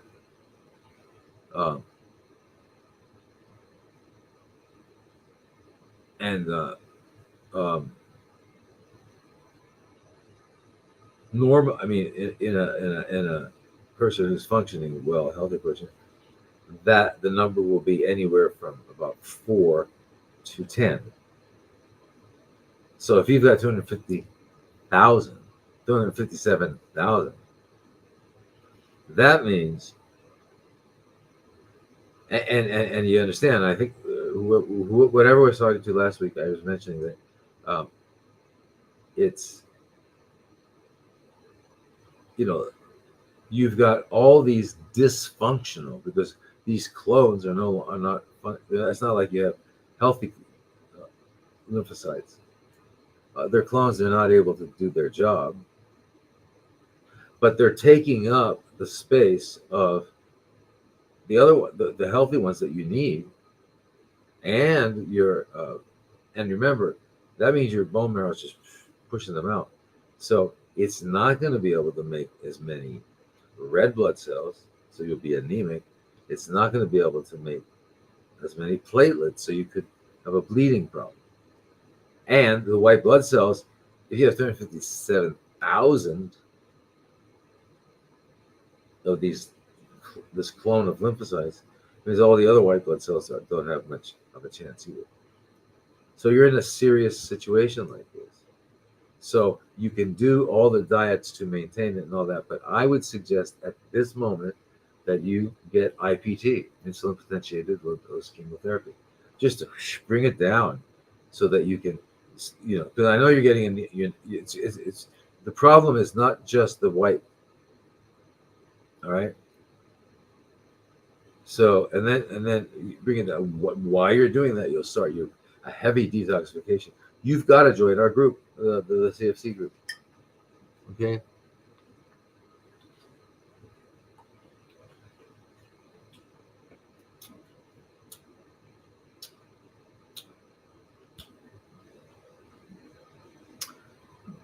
So, but I mean, you what you need to do though, Stacy, is what everybody needs to do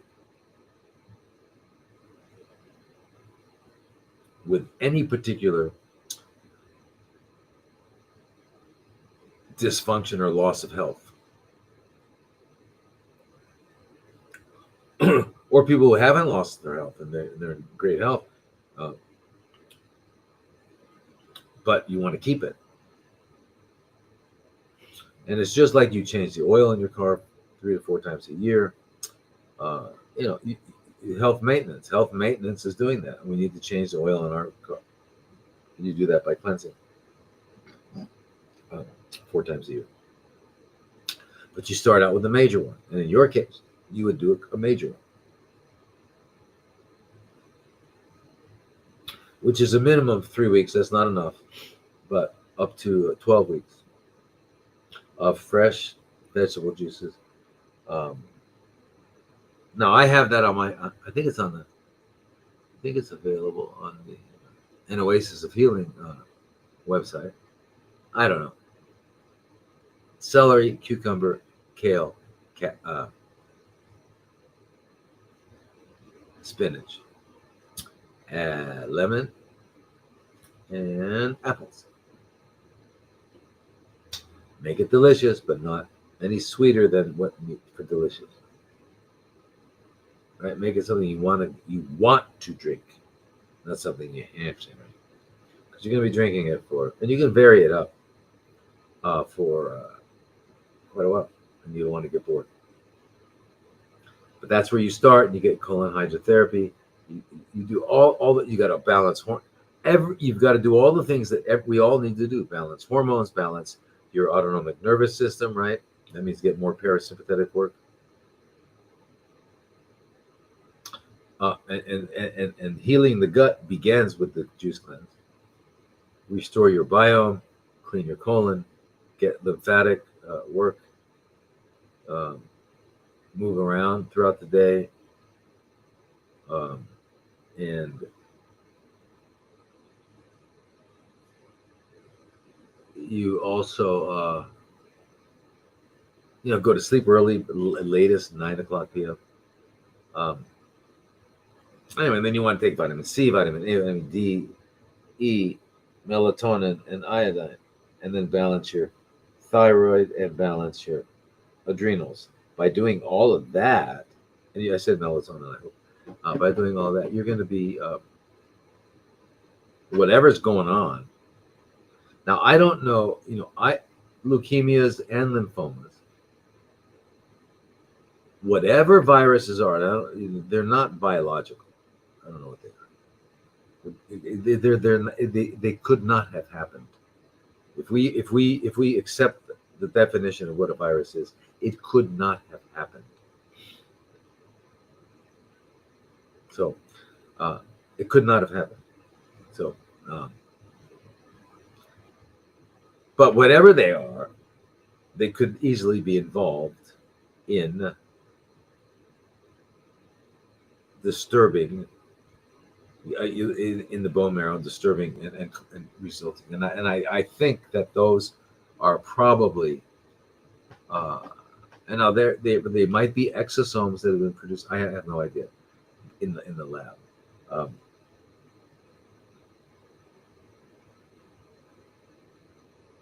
So, but I think they're involved somehow in most, if not all, leukemias and lymphomas. Now, remember, it's not a biological thing. It's not alive. First of all, that's why you can't kill a virus. You can't kill viruses because they're not alive. It's insane. But they can be made completely they can be completely made impotent, where they're unable to affect you, and then eventually they see they're not alive. So that's why there's that old ridiculous stupid absurd joke: what's the difference between true love and herpes? Herpes lasts forever. I don't even know. First, it was not even funny. Who would ever even think of it? Whatever. It's ridiculous. But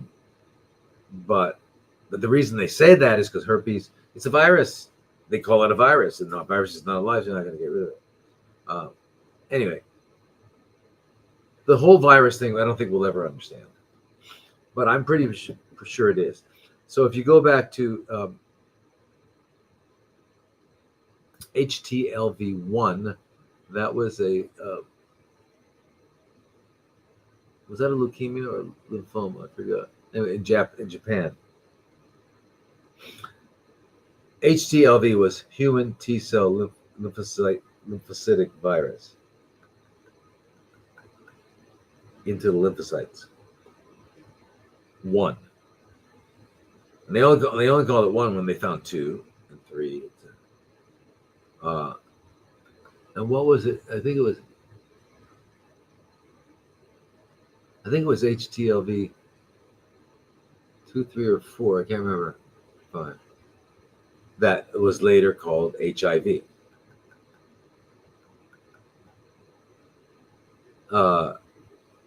So we know that was it affected lymphocytes, the HTLV1. We know that Burkitt's lymphoma is associated with what they call Epstein-Barr virus. So there's so now I don't know all the work they do in bio warfare. I don't want to know. Yeah, I really don't want to know. I have enough knowledge and concern about what's going on that. But fortunately, I don't. I realize that I can't. I couldn't do anything. I can't change what is. So that's what you need to do. You need to join the group, because remember that if you join the CFC group, you have a lot of information available, a lot of content. You're going to get. You and I will have conversations twice a week, directly, and I can review labs. I can do all that sort of thing. I really recommend that if you can. But you've got to start with that. You got to start with the cleansing, because remember, whatever you have, whatever they're calling it, they're just naming it due to the location in which it began. But it's still the same process going on of chronically fermenting cells. And cells only become chronically fermenting cells by definition if they're engaging in aerobic glycolysis, also known as the Warburg effect. If that's what they're doing, then they're called, in their words, cancer.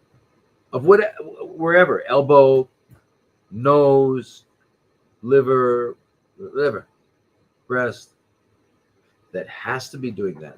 That is what it is. All right.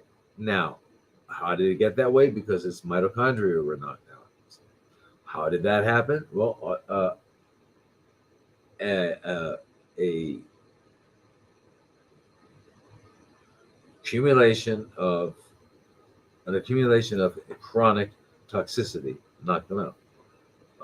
And that toxicity could include the things that they call viruses, the things that they call parasites, whatever.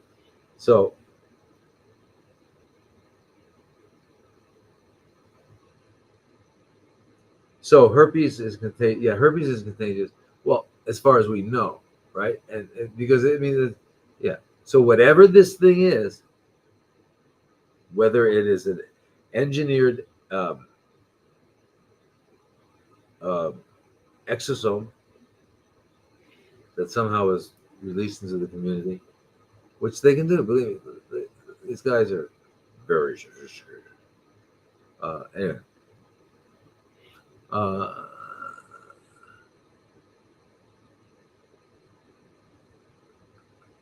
So Stacy, you start with cleansing, and you got to go to biological dentist. And I would go to Emma Abramayan in Glendale, California. You got to. Yeah, there's not. It's not. This is what you have to do. And then we but I what I would do, I would do all that I just said, cleanse, talk to biological dentist, colonics, lymphatics, all that stuff. But I would also start with IPT, insulin potentiated low dose chemo. You wouldn't need a lot of treatments. It's one a week to bring you down to a range that's not going to be dangerous for you of your white blood cells. And also intravenous vitamin C. There's a lot of things, ozone and stuff. All right, so our clinic is in Arizona, and Oasis of Healing.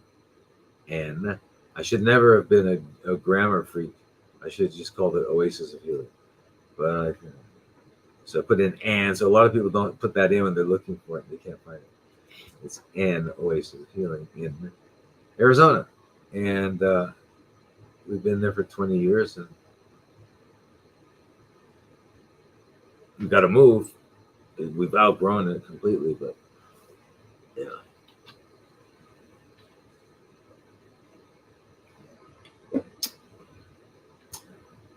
Okay, Dana. Other thyroid. I only have half left, and I have been told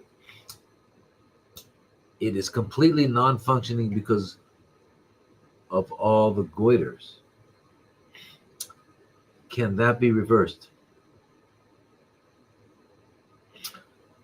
Yes, sure.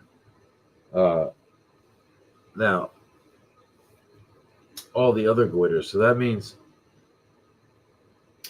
the half of the thyroid that you have left, the remaining half, is full of goiters. So it's full of several large, like masses, or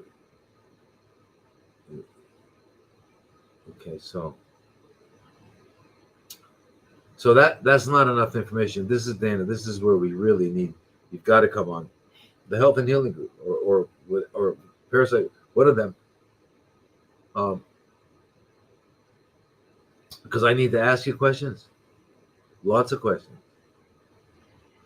I need to know: are you on thyroid medication?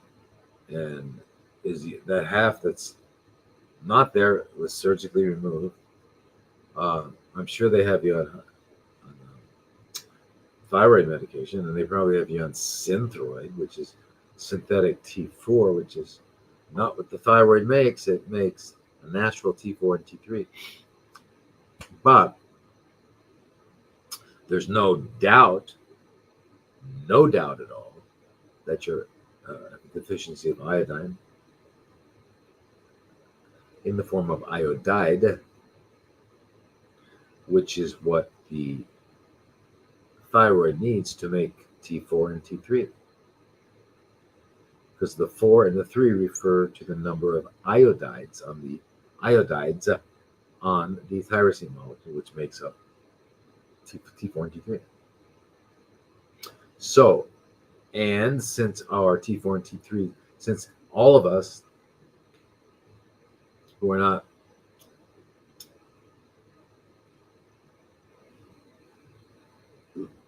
eating a natural, traditional Japanese diet, are going to be iodine deficient, unless you're taking iodine. And they get about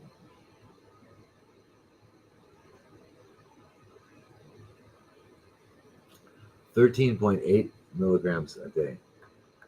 Yeah, from the time they're young. So they've got plenty. And the RDA is something like, 150 micrograms?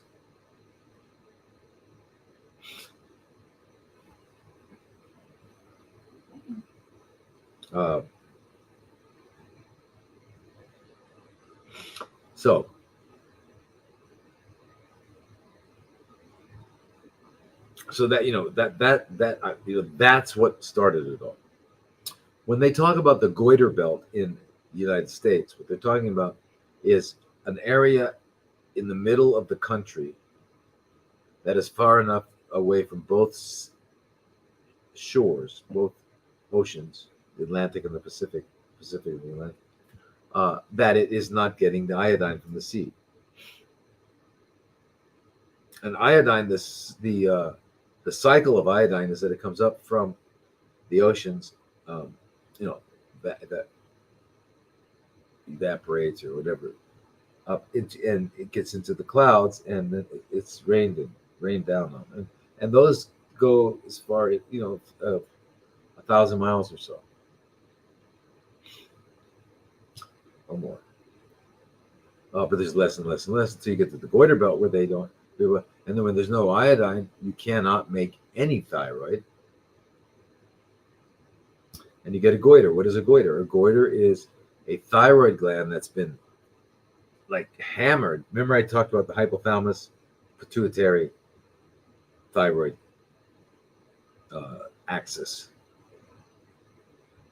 So what happens is the thyroid's not producing uh, thyroid hormone. The hypothalamus, it's got a little laboratory in there and it's testing, and there's no thyroid here. So it's telling the pituitary, get that thyroid gland working. So the pituitary sends out thyroid stimulating hormone, TSH, and that goes to the thyroid. So the more cells that you have not producing any, your TSH is going to be really, really high. So that TSH is really high, but that means your T4 and T3, your thyroid hormones are low. So you're hypothyroid, not producing enough. So what's the answer? It should be clear now that you have an understanding. The answer is you need iodine. And you get iodine in the Lugol's. Lugol's is a formula that's a combination of iodide, which is an ionic form of iodine, and iodine, which is I2, two iodines together, and it's called molecular iodine. And they both have significant functions in our body. So, and the iodide is thyroid. So you can take, now you're hypothyroid, so they would say, don't take iodine. Why shouldn't you take iodine if you're hypothyroid? Because iodine will suppress thyroid output. So if you had normal thyroid output, you wouldn't want that. But if you have less thyroid output, you don't want that. More. So what do you do, since you have to replace the iodine to solve the problem? How do you do it? You give the iodine, and then you use the appropriate type of thyroid medication, and yet may have to increase it for a while to keep you in a euthyroid, which means healthy functioning thyroid state, until the deficit of iodine has been filled, and that takes at least a year and a half. So that would be 25 milligrams a day of. This is what if I had a goiter, this is what I would do. I'd take 25 milligrams a day of iodine, Lugol's, Lugols, or you can get iodoral, Iodoral, which is the exact same formula. You can get them in a pill form and take 25 milligrams. You could get the liquid.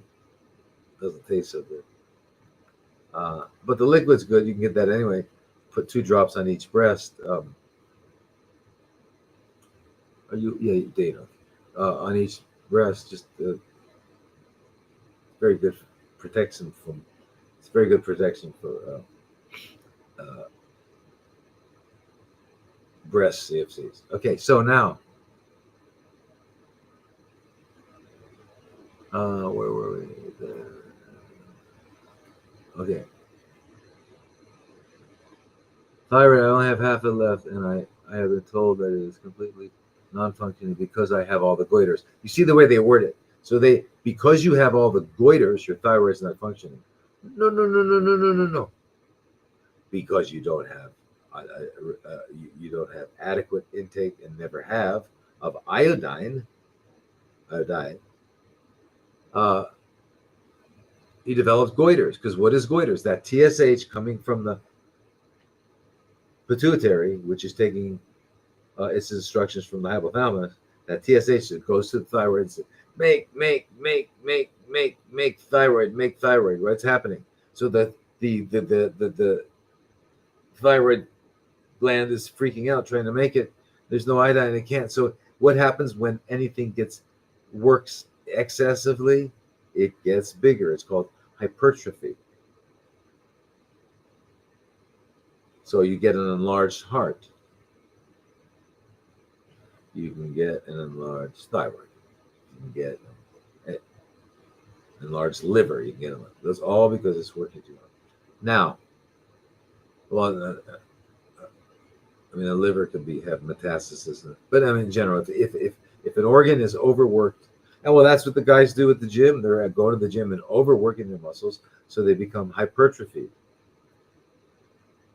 That's on purpose. So, anyway, so that's what happens to the goiter.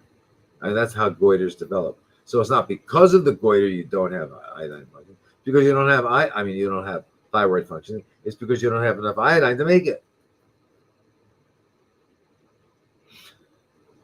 So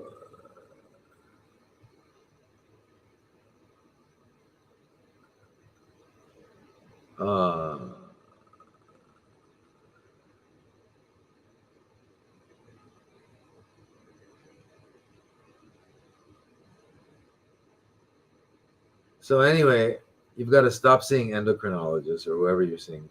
They have no idea what they're doing. No idea. And of course, I'm committing one of the greatest crimes in the history of humanity. And I do this all the time. Whenever I have a different, whenever I have, these are not opinions. This is not an opinion. It's just the way it is. So whenever I tell it the way it is, and that happens to conflict with what is the story that they're telling us, the medical professionals, then that's a crime.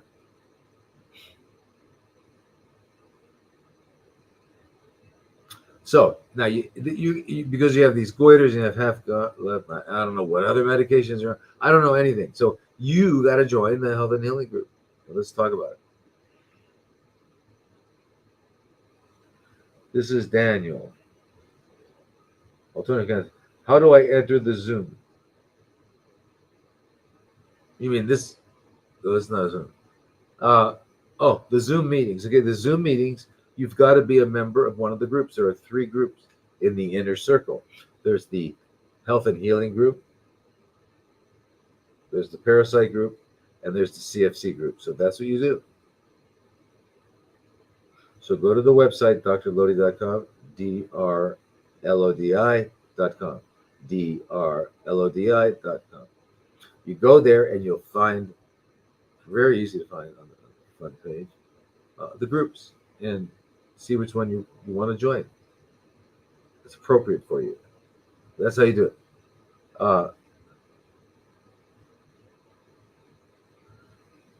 This is D, and this is topic is dental. Hi, Dr. Thomas. I was listening last week, and dare I say, often you must first see the biological dentist. Why? I am 69. I have had trouble my whole life with teeth. First full mouth of amalgam. Then as years pass, bridges, crowns, extractors, and gum problems. It goes on and on. I cannot have fillings replaced, literally too big. Only way to have all out. At this stage, I couldn't cope with Palettes, and C, letter C, and Mets. Also, no biological dentists in my city, not many true one in UK. So I'm a mess because my teeth are a mess, I guess. Well, D, what I don't know is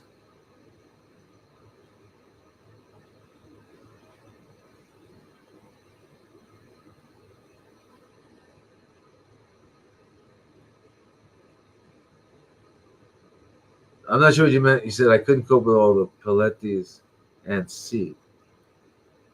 Pilates? I'm not sure what you meant by that. So yeah, you guys have to join these groups. There's no biology. I know the UK is there's a lot of things not available there. Same in Europe. So,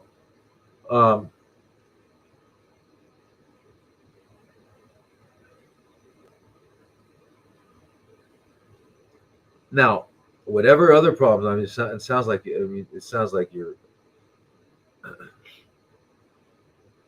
alluding to the fact that there are other problems going on. Whatever they are, they will never go away, and they're going to get more profound, and you'll get new ones if you don't take care of the mouth. I mean, I don't know what I don't know what to say. So, when we say things like that, like for example, if this is causing this to happen, and we can't and won't deal with that, then what can we say? Now, I don't know what's going on with you systemically at all. It may or may not be related, but it's really hard for it not to be related and or causative. So with very bad dentition and all that stuff. So if you had extractions and amalgams, okay, so there are two kinds of classes of bacteria that live in the mouth. I mean, basically the anaerobic ones live under the gums, and they produce periodontal problems. You wind up losing teeth. And there's another group that live above the gum, and they are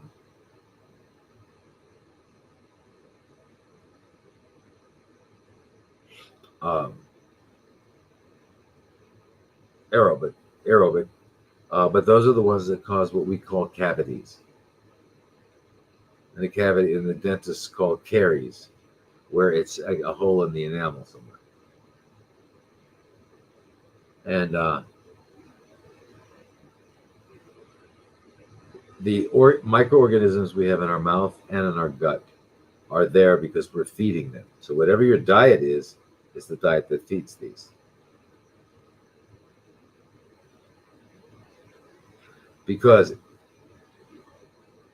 if you suddenly have ants in your house, why are they there? They're eating. They found food. You don't have to kill them. Just get rid of the food. So that's the way it is. And so if whatever dysbiosis you have is there because that's the consequence of eating your diet. Your diet not only has a consequence on your systemic functioning, but also on the microorganisms that depend on your diet. So these are big ones. So you got to do your cleanse. You got to do all that stuff too. You got to do all that stuff too. But you got to you especially when you had extractions, crowns, and it goes on and on. And the only way is to have all out.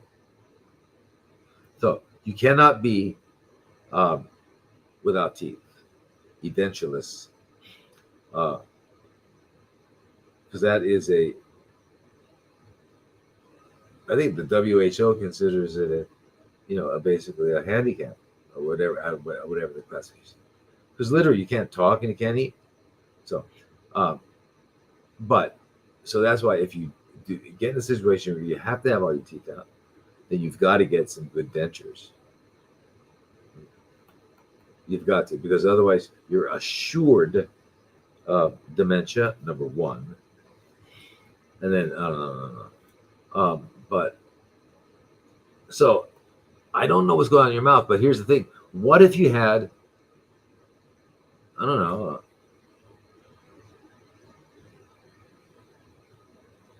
a piece of uranium, a radioactive uranium in you?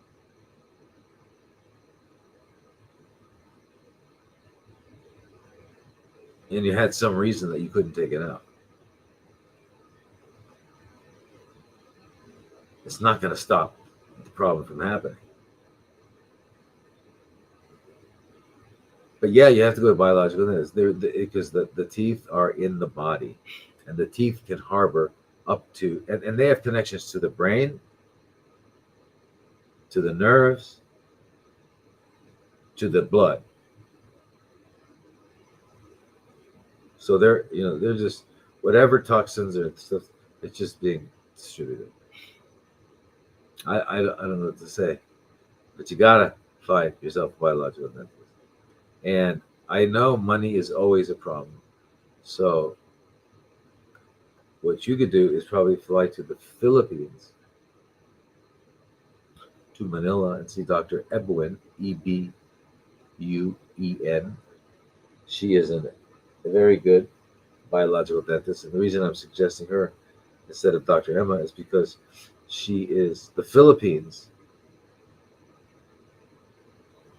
on their economic structure, it's just for any other country, it's considered extremely inexpensive. Extremely inexpensive. Because remember, Filipinos come to Thailand to work because they get higher pay. Thailand is not considered a high income country, not a high pay country. So, but so do Cambodia and Burma, Myanmar, places like that. But yeah, so that's you've got to do it, or you don't have to do it, and you accept the consequences, but be aware of the consequences. There's no other answer. Be like somebody who had lung CFCs and they said, look, there's no way I'm going to quit smoking. All right, so now this is Karen.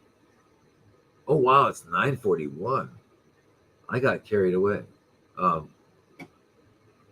minute. Where are we? We've still got a few people hanging out.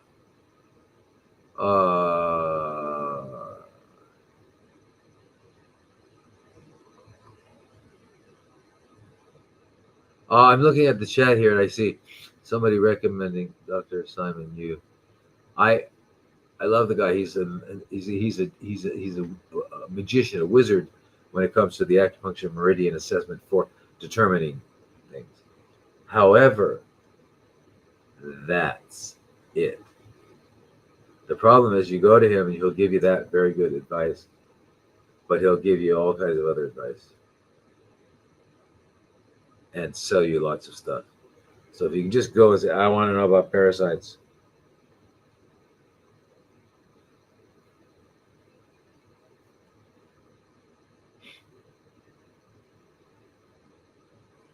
But he's amazing. Your acupuncture recommends that you start eating bone broth. I've been a vegetarian for eons, concerned about feeding the wrong bacteria or parasite. So let me just show you something here.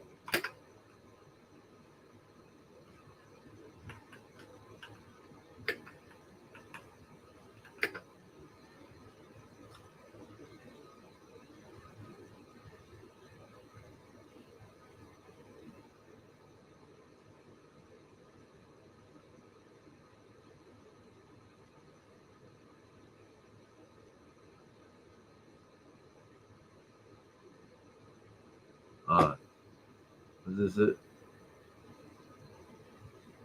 All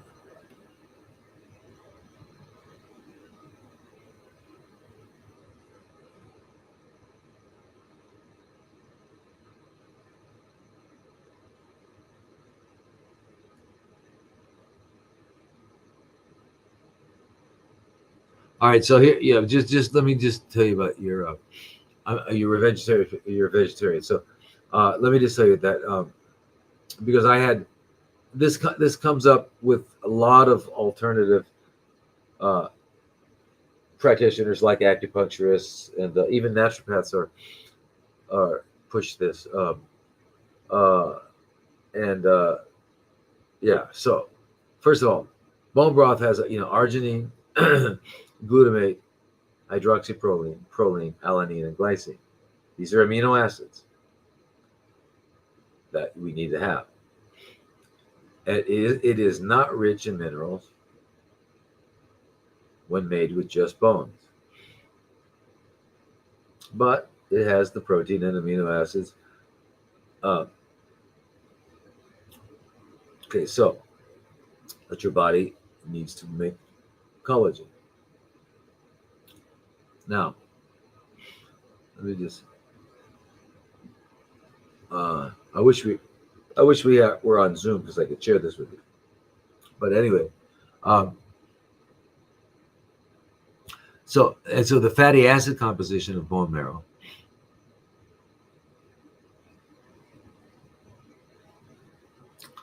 versus the blood plasma is that saturated fats are 43.2 plus or minus, and blood plasma is 37.7. The mono unsaturated of bone marrow is 31, and blood plasma is 28. The polyunsaturated is 25.8, and the blood plasma is 33.4. So the total unsaturated is 56.8 in the bone marrow and 62.3 in the blood plasma, meaning you wouldn't be getting enough. The palmitic acid, anyway, so I go on. It's okay. Now, broccoli sprouts have aspartic acid, glutamic acid, serine, histidine, glycine. Anyway, they've got all that the bone marrow has, and more.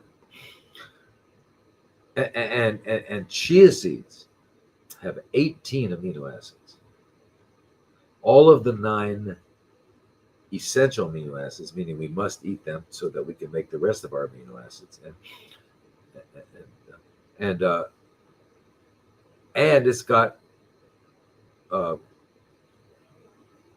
9 of the non-essential, meaning our body makes them anyway, so they're not essential to eat.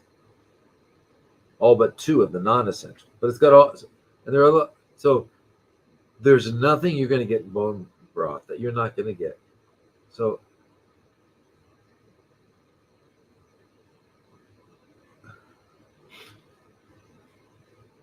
this is based on some mythological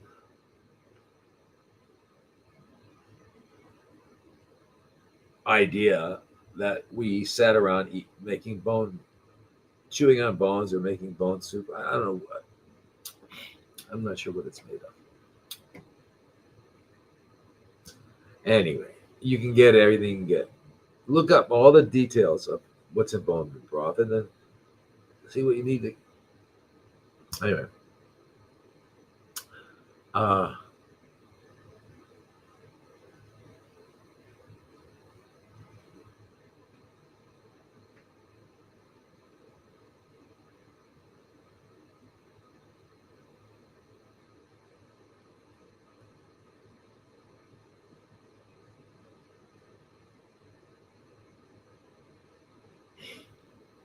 Okay, Paul, Parasites. Hi, Doc. I just saw a video clip on Facebook with you talking about blasting parasites. And I was just asking my GP. The problem we have in Australia is that the therapeutic good administration are blocking ivermectin except as a skin cream. And I think it's $1 or something. We can't get either. Do you have any suggestions for Australians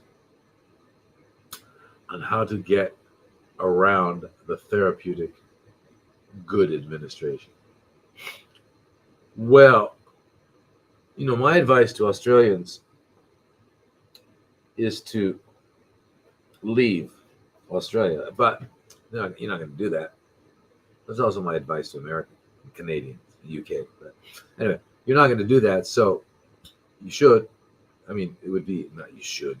I hate that. No one should ever say anybody should, but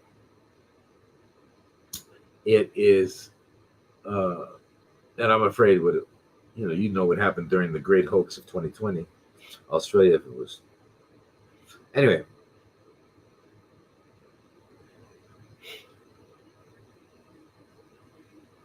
Ivermectin is given to 250 million people every year annually. Onchocerciasis, that's what I forgot. Onchocerciasis is also known as river blindness. And kids, the kids that are being exposed to this parasite, and they have to take it for years because they're continually being reinfected. Okay, so I would consider that a pretty good clinical trial for both safety and efficacy. Anyway, so if your country is doing that, then they have an agenda that is other than your health and welfare.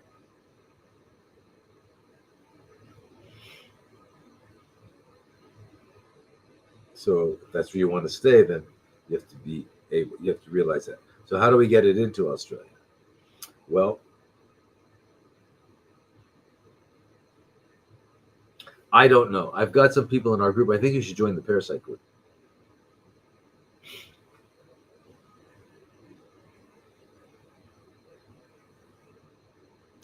Or the health and healing group, but because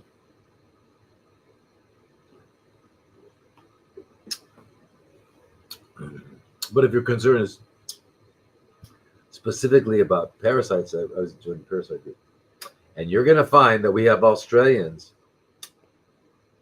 that will be in the meetings, and they've been down every road, and they'll tell you how to do it. Yeah.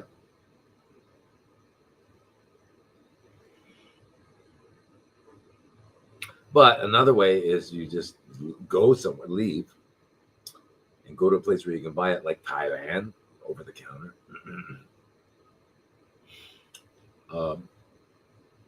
And then fly back with it.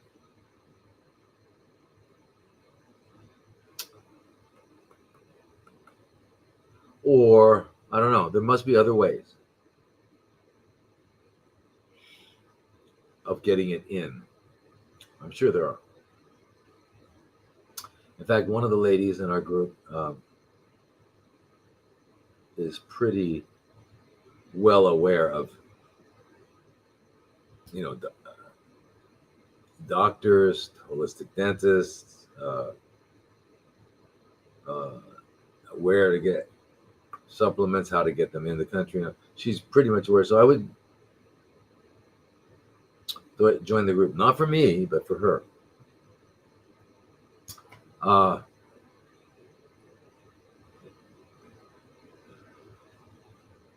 Wait, where am I? Natasha is a breast CFCs. Oh, I forgot it's so late. It's 10 o'clock. Hi from Bosnia, Denmark. 3 weeks ago I did it. You know what? Oh yeah, okay, I'll do this one. 3 weeks ago,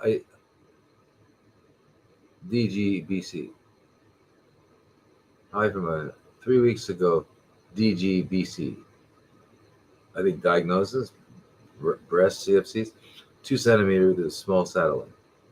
ER positive, HER negative.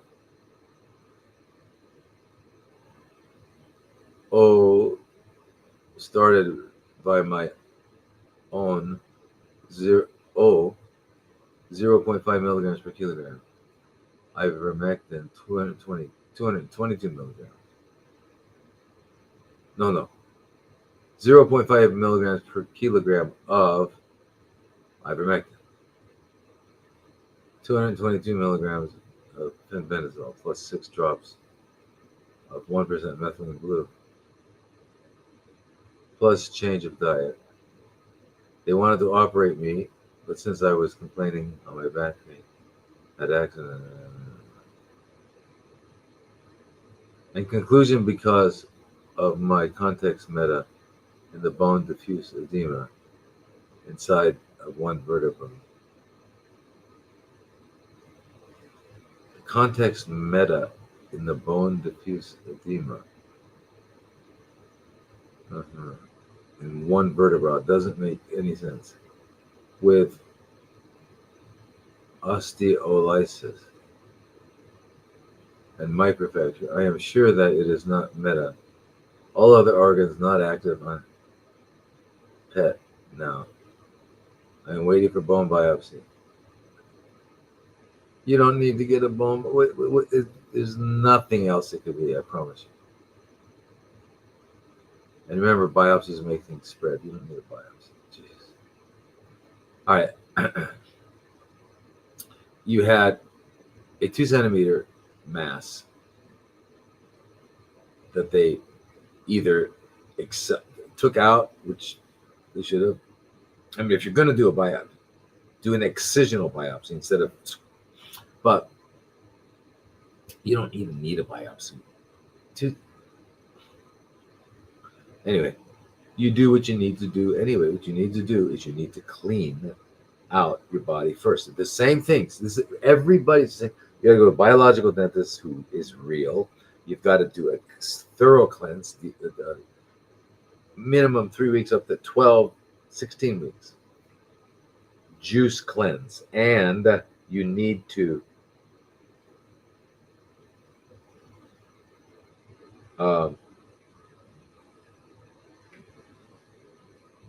after the cleanse, you start eating only human food. You eat it within a 6-hour window. You stop eating 5 hours before you go to sleep. You move around all day. You drink enough water, at least, or equivalent, which is fresh juices, of 3 liters a day to stay well hydrated. And you learn to turn the mind off, which is called meditation. Very important. And very important. Stop using those words. Whatever they said you have, you don't have a ER positive, HER negative. You don't. ER positive means 1%. 1% of all the cells are staining when they put a certain stain on it for having an increased number of nucleoli, which is just stuff in the nucleus, with the implication that it is over the nucleus, or the DNA is dividing. So it's growing quickly.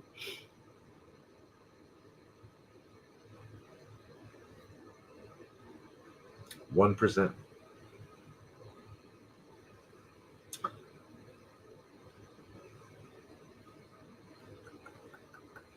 But you accept that and say, okay, so you're going to do everything you get to make sure you get estriol, which is instead of estrone or estradiol, which binds to the estrogen receptor beta, ER beta, which shrinks tumors.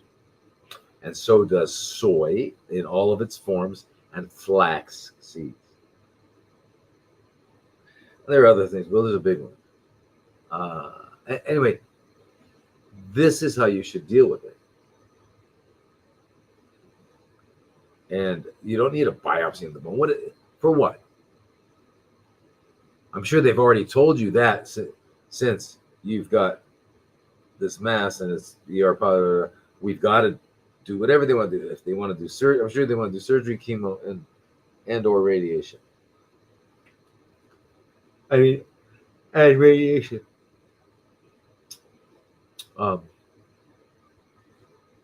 Which will all definitely ensure that you will get metastasis and won't survive if you do what they say.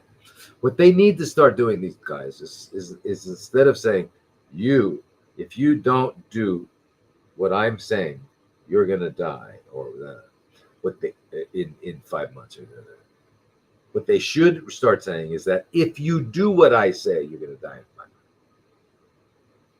But they won't. Anyway, please join our CFC group quickly. Keep your breast. Get started on a cleanse. Find a biological dentist. And if you have to fly somewhere to get them. Come to the U.S. I know a great guy in Spain.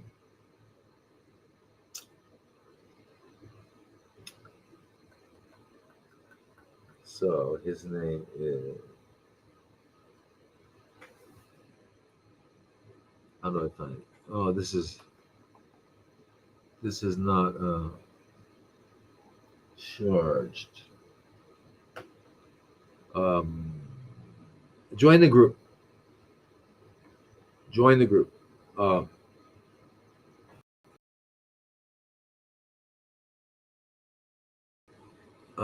What's his name? Oh, maybe. It's Dr. Jose. I mean, it's a pretty common name. So, uh,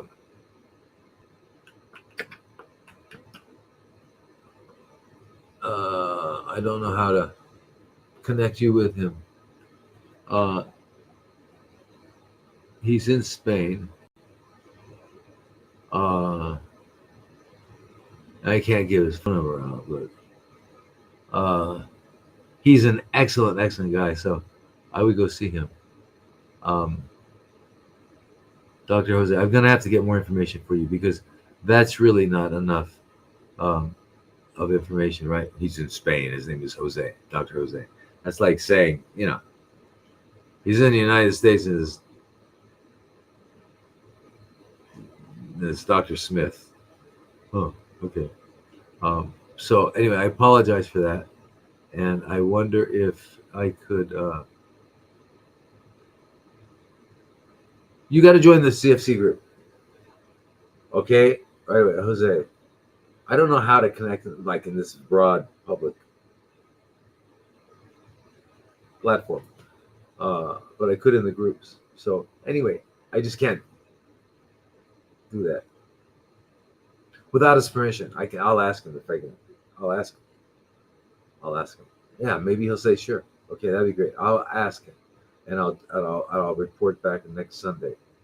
And my staff, whoever's on, is gonna help me remember that. Anyway, all right, you guys. It is like wow late. Say Sawadee Kap, Namaste, Namaskar, and Aloha. Aloha.